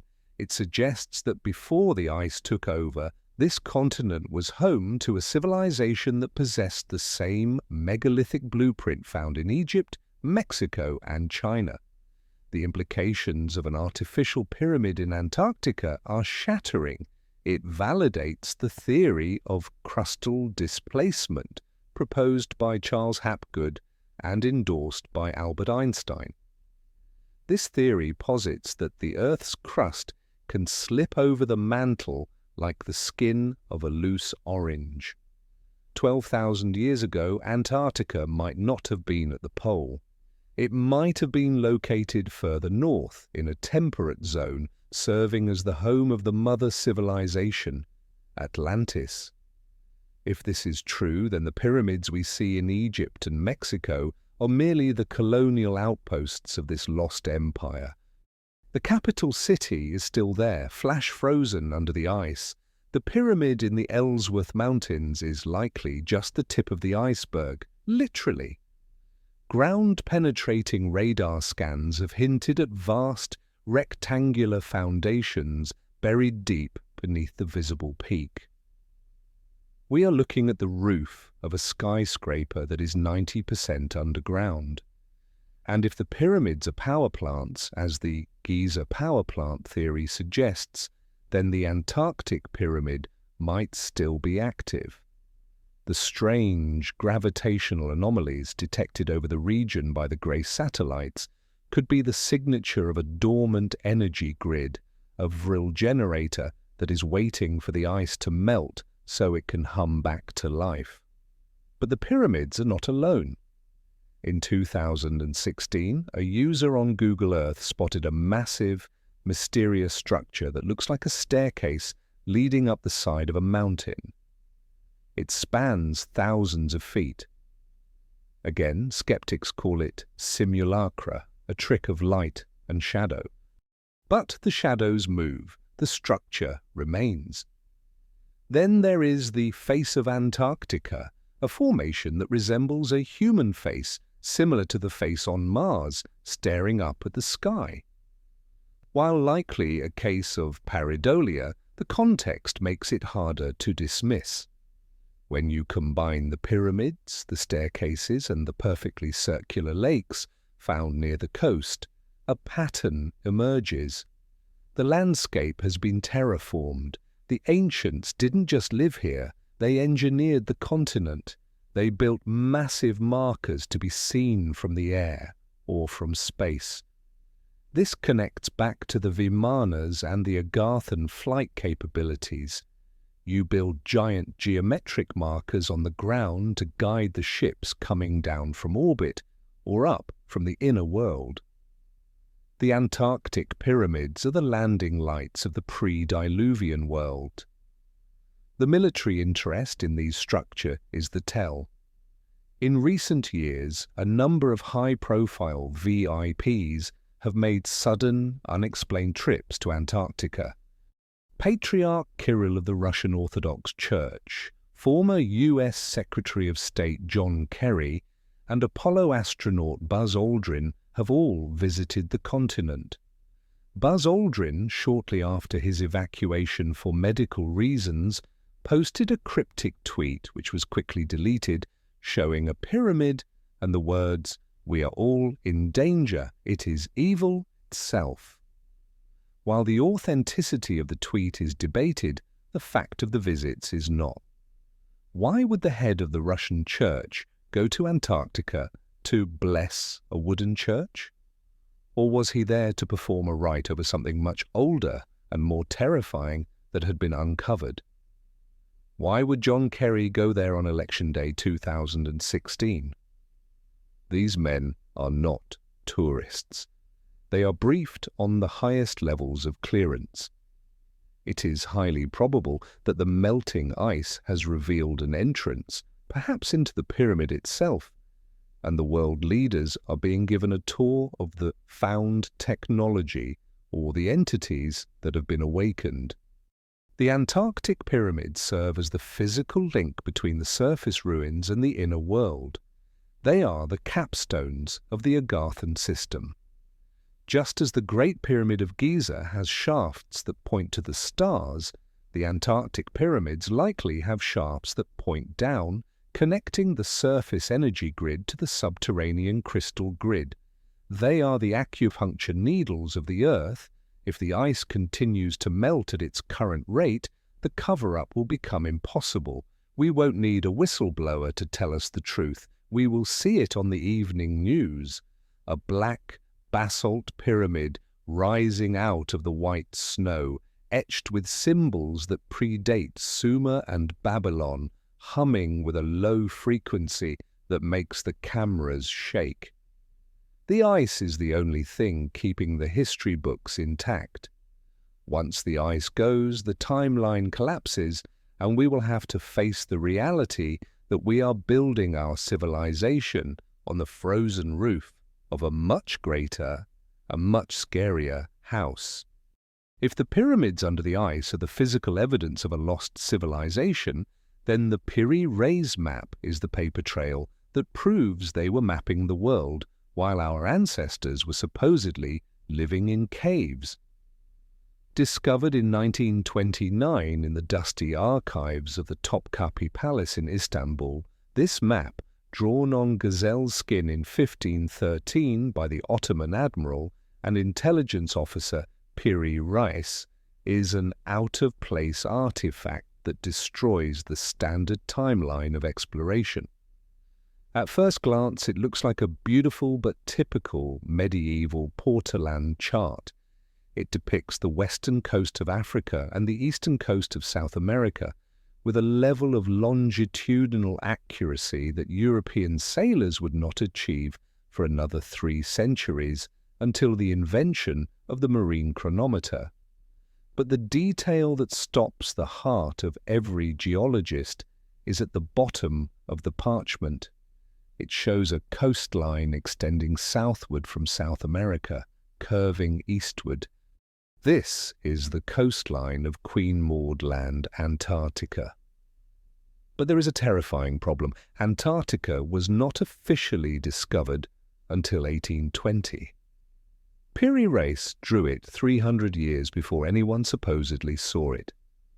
And even more impossibly, he drew it without the ice. The map depicts Queen Maud Land not as a frozen wasteland, but as a habitable coast with bays, islands, river mouths and mountain ranges. For decades, Orthodox historians dismissed this as a fantasy, claiming the admiral simply ran out of paper and bent the coast of South America to fit the page. But in 1949, a joint British-Swedish reconnaissance mission to Antarctica used seismic-sounding technology to map the topography of the bedrock beneath the mile-thick ice sheet. When they compared their sonar data with the Piri Reis map, the silence in the room was deafening. The map was accurate. It showed the coastline exactly as it exists under the ice. It showed mountain ranges that are currently buried. It showed rivers that are now frozen glaciers. This creates a logical paradox that mainstream science cannot solve. The last time this part of Antarctica was free of ice was at least 6,000 years ago, and possibly as far back as 4000 BC, depending on the climate model. This implies that the source maps Piri Reis used, which he explicitly states in his notes, date back to the time of Alexander the Great and the ancient sea kings, were drawn by people who surveyed Antarctica before the freeze. This brings us to the involvement of the US military. In 1960, Professor Charles Hapgood, who was studying the map, wrote to the US Air Force asking for their assessment of the coastline. The reply from Lieutenant Colonel Harold Z. Ohlmeyer is one of the most damning documents in the disclosure movement. Ohlmeyer wrote, "The geographical detail shown in the lower part of the map agrees very remarkably with the results of the seismic profile made across the top of the ice cap by the Swedish-British Antarctic expedition of 1949. This indicates the coastline had been mapped before it was covered by the ice cap." The request that this office evaluate the Piri Reis map has been an unusual challenge. We have no idea how the data on this map can be reconciled with the supposed state of geographical knowledge in 1513. The Air Force admitted it. The map is real, the data is accurate, and it is impossible. It proves that a civilization with the capability to survey the entire globe existed in deep prehistory. But the Piri Reis map is not the only one. The Orontius Phineus map of 1531 shows the entire continent of Antarctica with even greater detail, depicting river valleys flowing from the central mountains down to the Ross Sea. It shows the continent as a thriving temperate landmass. This connects directly to the Hollow Earth and the Nazis. Why did the Nazis choose Queen Maud Land specifically for their Base 211? Because they likely had access to these same ancient charts. The Thule Society was obsessed with esoteric knowledge. They knew that Queen Maud Land was not just a random coast, it was the entry point. The ancient maps served as treasure maps. They showed the Schirmacher oases before they were rediscovered. They showed the path to the warm interior. The Nazis weren't exploring blindly. They were returning to a location that was marked on the charts of the Aryan ancestors. The existence of these maps implies aerial survey capability. To map a continent with such precision, specifically the interior mountain ranges shown on the Phineus map, requires a bird's eye view. You cannot map the interior of a continent from a ship, and trekking through a jungle or ice sheet to triangulate mountains by hand takes decades. The projection used in the Piri Reis map, an equidistant projection centered on Cairo, is a sophisticated mathematical model that requires knowledge of the Earth's spherical nature and its exact circumference. This suggests that the ancient sea kings were not just sailors, they were pilots. They were flying the Vimanas. They were mapping their domain from the stratosphere. The Piri Reis map is a snapshot of the world during the golden age of the mother civilization, or perhaps a map provided by the Agarthans themselves to the surface initiates to preserve the true geography of the planet. The cover-up of this map is a testament to the fragility of the academic timeline. Textbooks continue to teach that civilization began in Sumer around 4000 BC and that we slowly learned to sail. The Piri Reis map proves that a global, maritime and possibly aerial civilization mapped the poles when they were green. It validates the green Antarctica theory.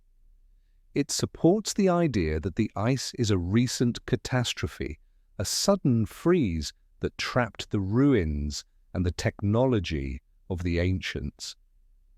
When we look at that map, we are looking at the world as the Agarthans still see it. To them, the ice is just a temporary roof.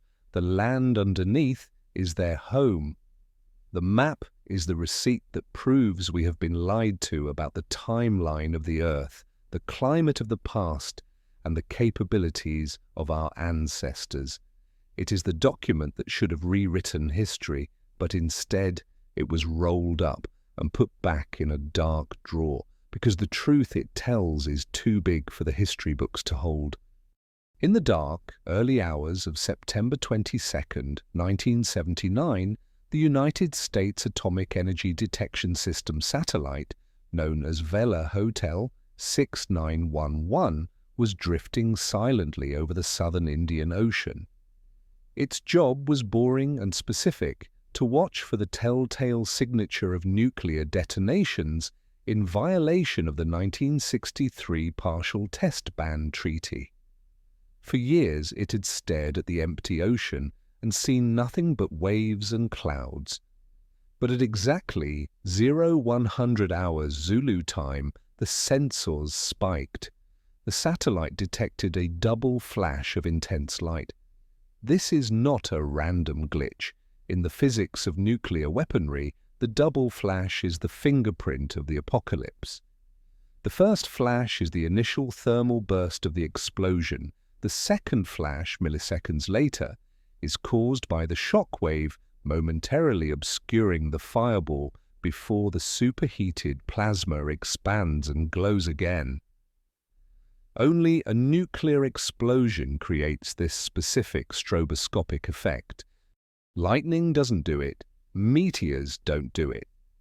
A nuclear bomb had just gone off in the desolate waters between South Africa and Antarctica, specifically near the Prince Edward Islands. The yield was estimated at 2 to 3 kilotons. Someone had just nuked the gateway to the South Pole. The reaction in the White House Situation Room was immediate panic. This was the height of the Cold War. President Jimmy Carter was woken up. The National Security Council convened. The immediate assumption was that Israel and South Africa, two pariah states, had conducted a joint secret nuclear test, and indeed later declassified documents confirmed that Israeli naval vessels were in the area. But as the intelligence community dug deeper, the test theory began to show cracks. Nuclear tests are usually conducted deep underground or in vast deserts to contain the fallout and hide the evidence. Detonating a low-yield tactical nuke in the middle of a violently stormy ocean, dangerously close to the Antarctic Treaty zone, is strategic suicide, unless you aren't testing a weapon, but using one. Hollow Earth theorists and military whistleblowers propose a different narrative. The Vela incident was not a test. It was a combat engagement. It was a kinetic strike. The target was not the ocean surface. The target was something emerging from or attempting to enter the subterranean corridors of Agartha. Consider the location. The Prince Edward Islands are located directly on the tectonic ridge that leads south toward the Queen Maud land coast, the site of the Nazi base 211 and the alleged polar opening. If the US or a proxy force like the Israeli-South African alliance had detected an underwater anomaly, a massive unidentified submersible object, USO, or a fleet of Agarthan craft moving toward the African coast, they may have panicked and authorized a nuclear depth charge. This aligns with reports from the time of sonic booms and magnetic disturbances in the region. The yield of 2 to 3 kilotons is consistent with a tactical bunker buster or a depth weapon designed to crush a hardened hull, not to level a city. It was a surgical strike. Alternatively, the explosion could have been the result of an Agarthan defense system intercepting a terrestrial missile. If the major powers attempted to breach the sub-glacial entrances with a nuclear-tipped drill or penetrator, the double flash might have been the weapon detonating prematurely as it was neutralized by Vril technology. The cover-up that followed was clumsy and desperate. The Carter administration, terrified of the geopolitical fallout of admitting that an ally, Israel, had nuked the ocean, or worse, that they were fighting a secret war with a non-human enemy, convened a scientific panel known as the Ruina Panel.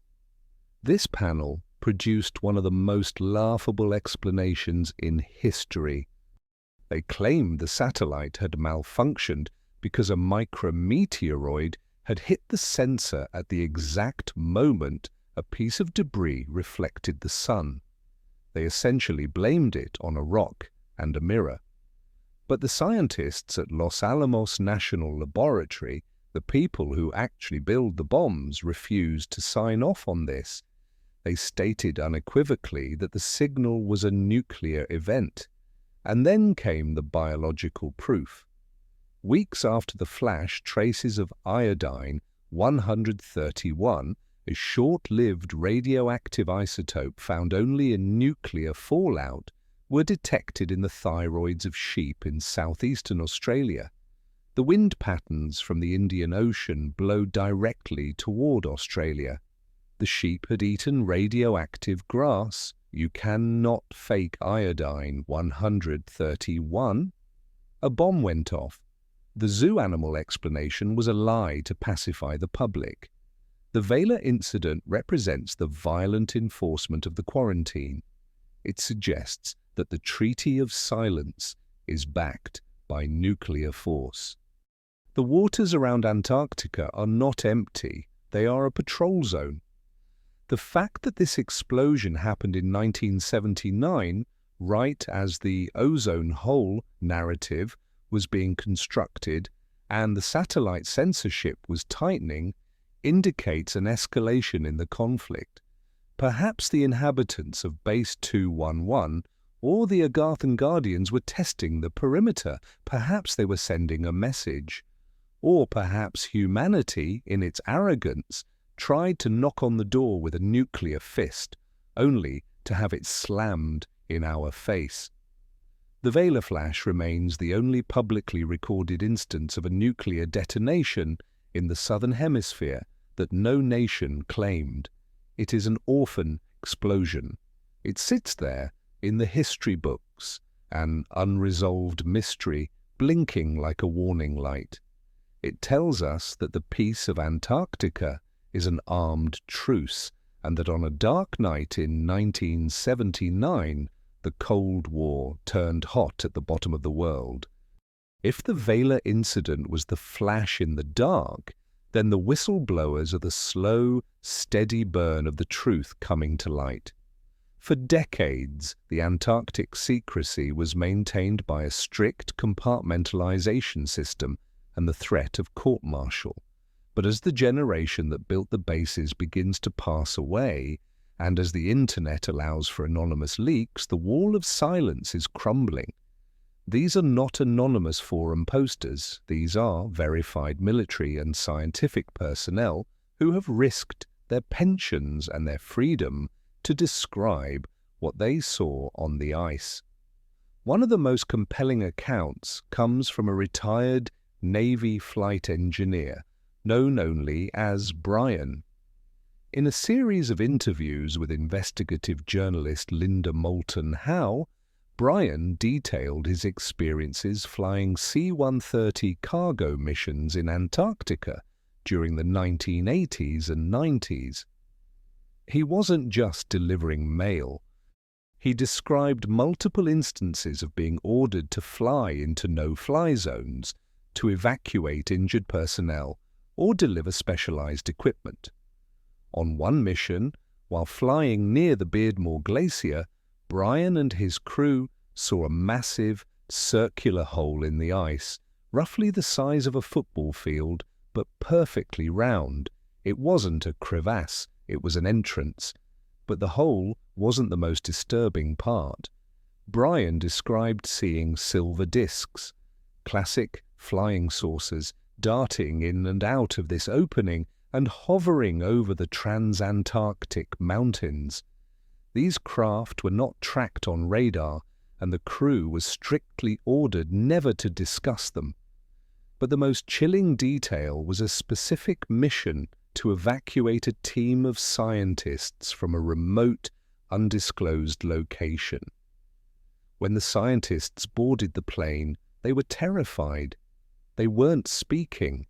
Their faces were pale, and they looked traumatized.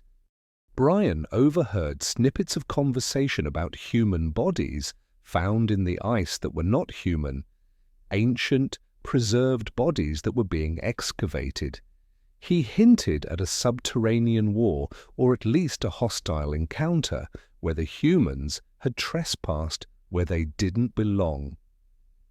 He mentioned that the South Pole Station is not just a research hub, it is the lid on a massive underground complex that goes down miles into the crust, monitoring the entities below.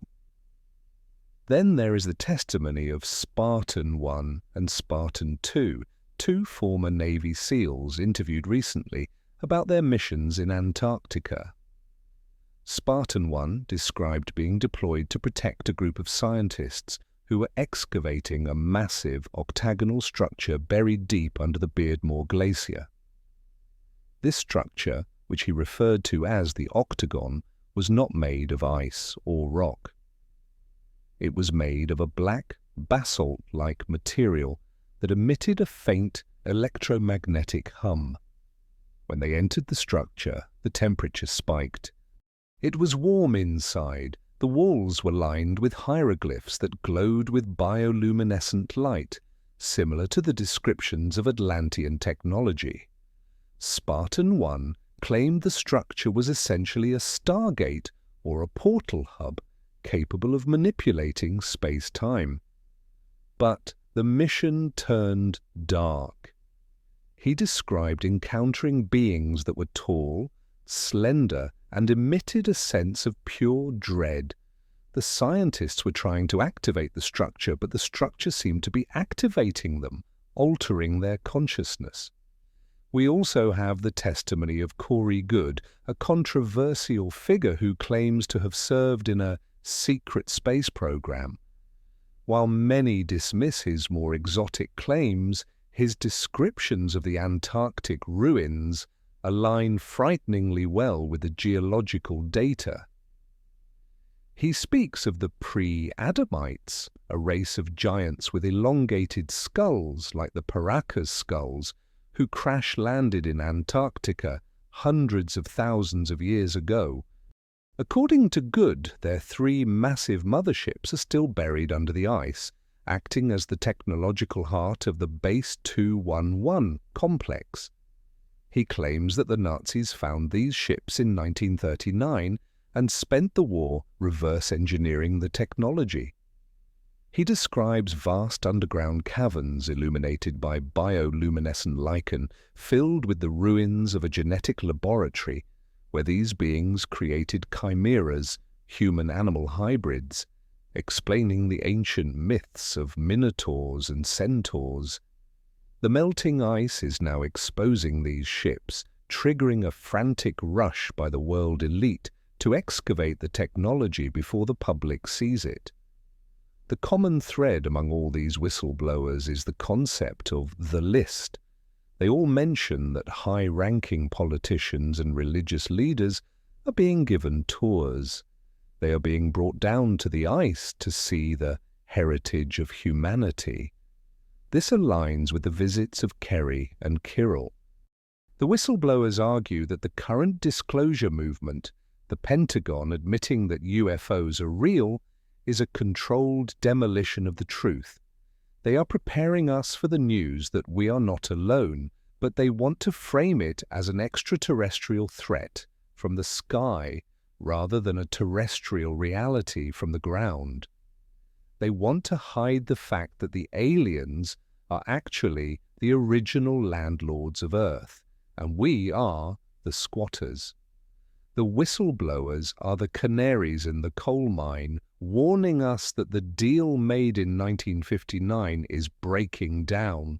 The entities in the hollow earth are waking up, the ice is melting, and the soldiers who stood guard for 50 years are finally starting to talk because they know that soon the silence won't matter anymore.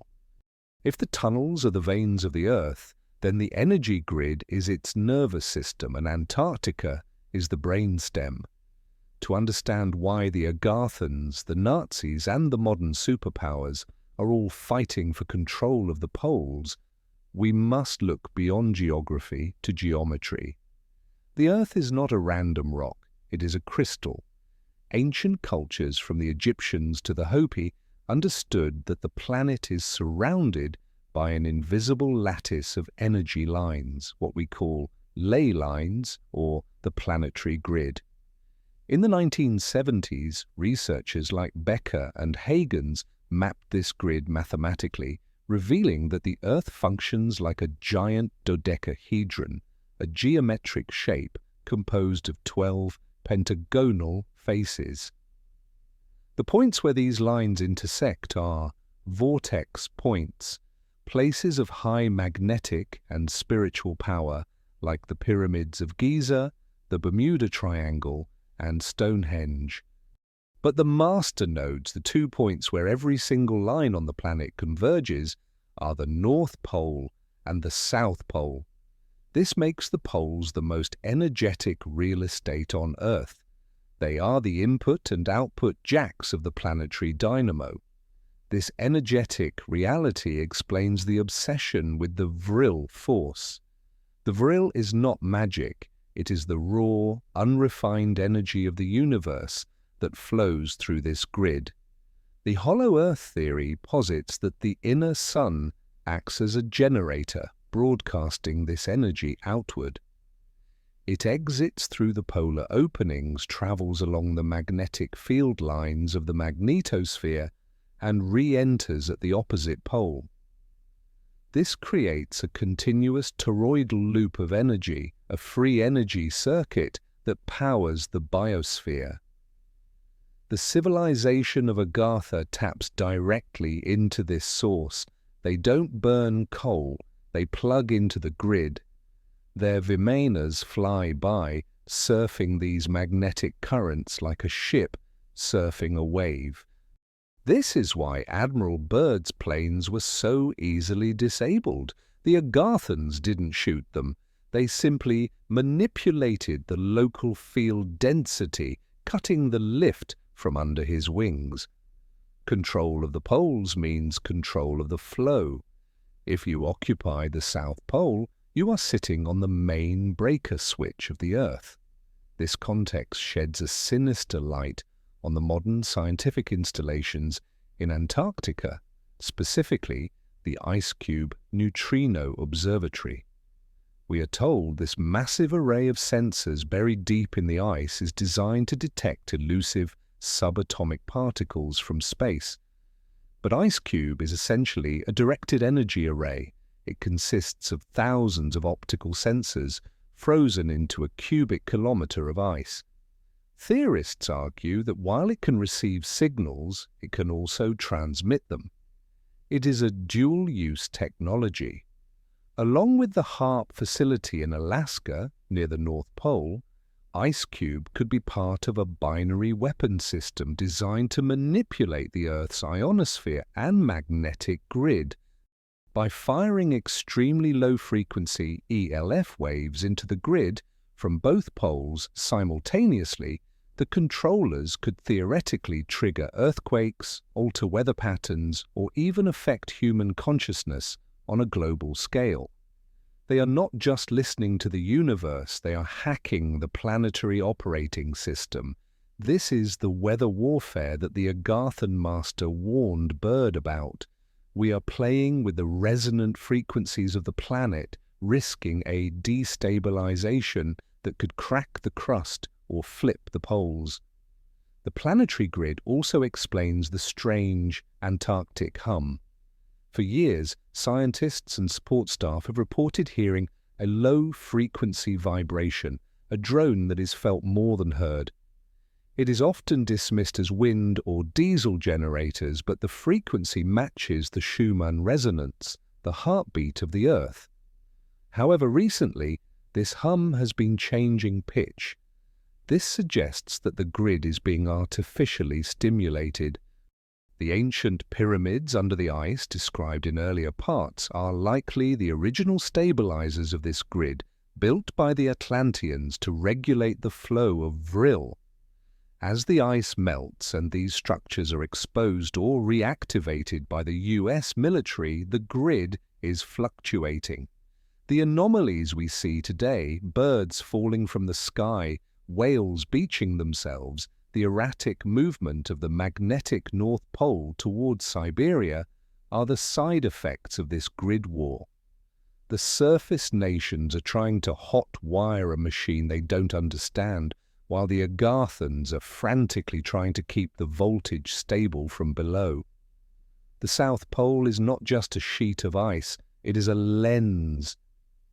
It focuses the cosmic energy coming in and the telluric energy coming out.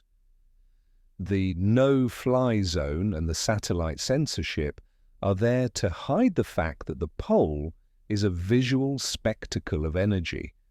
If we could see it with the naked eye, unshielded by censorship, we might see a massive pillar of light, the axis mundi of legend, connecting the inner and outer worlds. The Nazis knew this. They called it the Black Sun dimension. They went to Antarctica to tap into the source code of reality. Today the fences are higher, the weapons are stronger, but the goal is the same. Whoever controls the grid controls the world. And right now there is a tug of war happening over the switch, with humanity stuck in the middle, wondering why the lights keep flickering. The greatest enemy of the secret government is not a foreign army, a hacker, or a whistleblower. It is the sun. For 60 years, the ice of Antarctica has served as the perfect vault, a miles-thick layer of white concrete that has kept the ruins, the ships, and the entrances sealed away from prying eyes. But the vault is failing. Whether you believe the warming is caused by carbon emissions, solar cycles, or the increasing output of the inner sun itself, the reality is undeniable. The ice is retreating. And as it pulls back, it is exposing things that were never meant to be seen. This is the Great Thaw, and it is the primary driver of the frantic geopolitical maneuvering we are seeing today. The panic among the global elite is not just about rising sea levels, it is about rising truths. They are terrified that a private satellite or a rogue drone is going to fly over a newly exposed valley in Queen Maud Land and live stream a 3-mile-wide city made of black stone to the entire world. The clock is ticking. The race is no longer about exploration, it is about extraction. The superpowers are currently engaged in a desperate smash-and-grab operation, trying to dig out the ancient technology and scrub the sites before the snow cover disappears completely. This explains the sudden explosion of scientific interest in the region. In the last decade, we have seen a massive increase in the budget for Antarctic operations. China is building its 5th station, Russia is expanding its presence. The US is upgrading McMurdo. They are moving heavy machinery, massive excavators, and industrial heating units down south. You don't need industrial heaters to study penguins. You need them to melt tunnels. Whistleblowers describe massive, steam-heated caverns being carved out under the glaciers to access the buried ships of the pre-Adamites, or the Nazi archives. They are looting the library before the roof blows off. This also explains the strange seismic activity reported in the region, ice quakes that have the distinct signature of underground blasting. They are blowing the doors off the bunkers, but nature is moving faster than they are. Recent thermal scans of the continent show massive heat blooms coming from beneath the ice shelf. The glaciers are not just melting from the top down due to the air, they are melting from the bottom up due to the geothermal vents. The Agarthan civilization is turning up the thermostat. The planetary breathing rhythm is accelerating, and the warm air from the inner world is pushing its way out, cracking the ice like an eggshell. This thermal destabilization is leading to an unprecedented spike in UFO activity. In the past 5 years, the number of sightings over the southern hemisphere has skyrocketed. Pilots flying the South American routes near Chile and Argentina are reporting fleets of lights moving toward the pole. These are not random patrols. The Agarthans are preparing for the unveiling. They know that the surface civilization is reaching a breaking point. They see our wars, our pollution, and our nuclear posturing, and they know that the barrier between the worlds is thinning. The melting ice is a physical manifestation of this thinning veil. Some theorists believe that the Agarthans are intentionally accelerating the melt. By releasing more heat through the polar vents, they are forcing the disclosure, they are dismantling the camouflage, they are forcing us to look at them. This puts the world governments in a bind. They can't stop the melt, and they can't fight the Agarthans. Their only option is to control the narrative. This is why we are seeing the soft disclosure in the media. The sudden admission by the Pentagon that UAPs are real, the release of the Tic Tac videos, the congressional hearings, it is all a preparation. They are trying to inoculate the public against the shock. They want us to think aliens from space so that when the ice melts and reveals a civilization of humans with advanced tech right here on Earth, we won't realize that our own governments have been lying to us about our own history for a century. The Great Thaw also casts a terrifying light on the doomsday bunkers. It is an open secret that the billionaires of Silicon Valley and the political elite are buying up land in New Zealand and Patagonia, the landmasses closest to Antarctica. They are building luxury survival shelters. Why move south? If the world is ending, why go to the edge of the desolation? Unless the end is actually a beginning, unless they are positioning themselves to be the first to greet, or beg for sanctuary from, the masters emerging from the ice. They know the Treaty of 1959 is about to expire, not legally but physically. When the land is bare, the treaty is void. The scramble for Antarctica will turn into a hot war for the resources and the real estate of the lost continent. We are already seeing the friction. Russian surveillance ships are lurking off the coast of US territories. Chinese satellites are locking onto the polar orbits. The peaceful research facade is cracking along with the ice shelves. The melting of Antarctica is the ultimate deadline. It is the event horizon of human history. Every inch of ice that vanishes brings us closer to the moment when the Piri-Reis map becomes a current road atlas.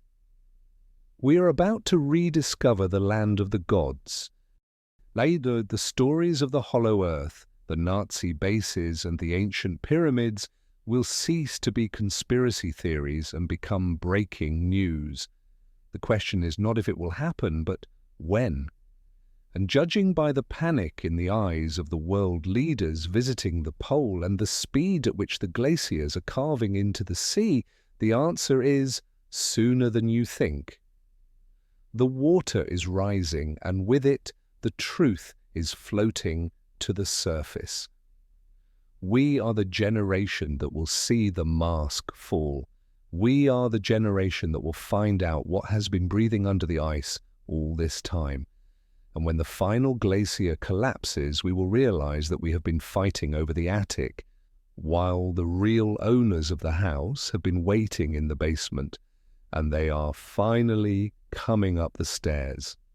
We have traveled a long, dark road together. We have touched the impossible stones of the Antarctic pyramids, traced the flight path of Admiral Byrd into the lush valleys of the pole, and listened to the silent hum of the planetary grid that connects the surface to the core. The evidence is no longer scattered, it is assembled. The picture it forms is undeniable.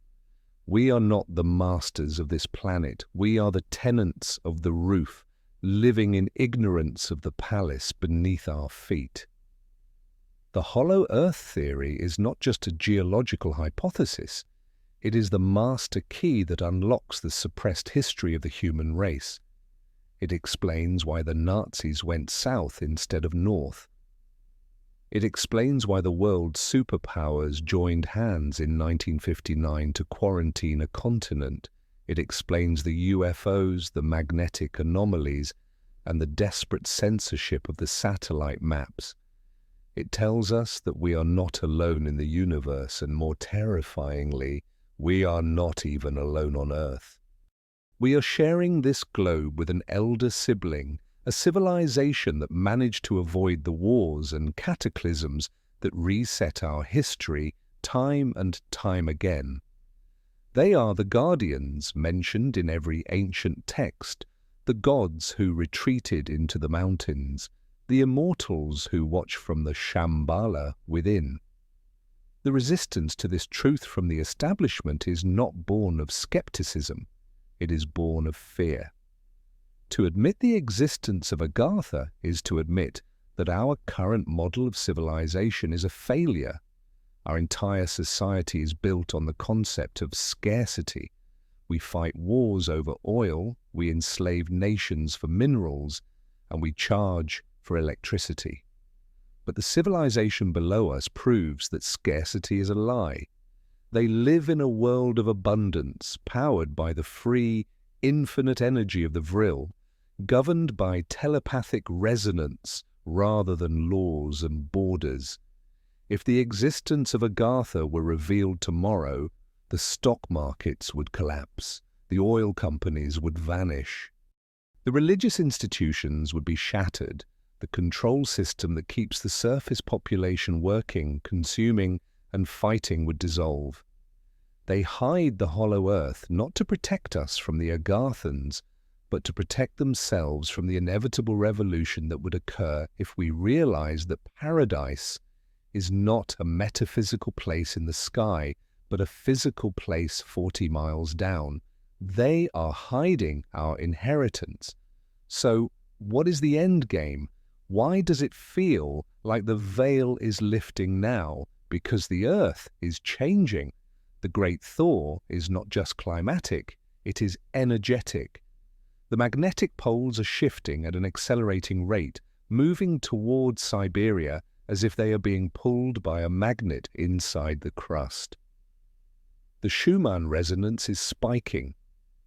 The planet is preparing for a reset, a cyclic event that happens every 12,000 years.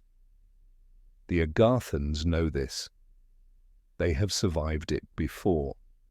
The message they gave to Admiral Byrd in 1947 was a warning. You have reached the point of no return. They are not going to save us from ourselves, but they will not let us destroy the planet. The increasing sightings of the silver ships are a sign that the quarantine is ending. We are approaching the moment of reunion. This will be the most traumatic and transformative moment in human history. The ice will melt, the shields will fall, and the two branches of humanity, the surface dwellers and the inner dwellers, will stand face to face. We have a choice to make. We can continue to sleepwalk, distracted by our digital toys and our petty political squabbles, believing the lie that we are meaningless specks on a solid rock in a dead universe. Or we can wake up. We can reclaim our birthright. We can demand that the no-fly zones be lifted. We can demand that the archives of the Smithsonian and the Vatican be opened. We can start treating this planet not as a resource to be exploited, but as a living mothership that we share with a higher intelligence. The study of the hollow earth is the ultimate red pill. Once you take it, you can never look at the horizon the same way again. You realize that the aurora borealis is a message, that the icebergs are the gate, and that the ground beneath your feet is not a tomb, but a ceiling. The story of Agartha is the story of us. It is the memory of the golden age we lost and the promise of the golden age we can build again. The message in stone left by the ancients, the maps of Piri Rice, and the testimony of the whistleblowers are all breadcrumbs leading us back to the center of the planet and the center of ourselves. The hollow earth is real. The king of the world is waiting. The only question remains, when the doors finally open, will we greet them with a handshake or will we greet them with a nuclear warhead?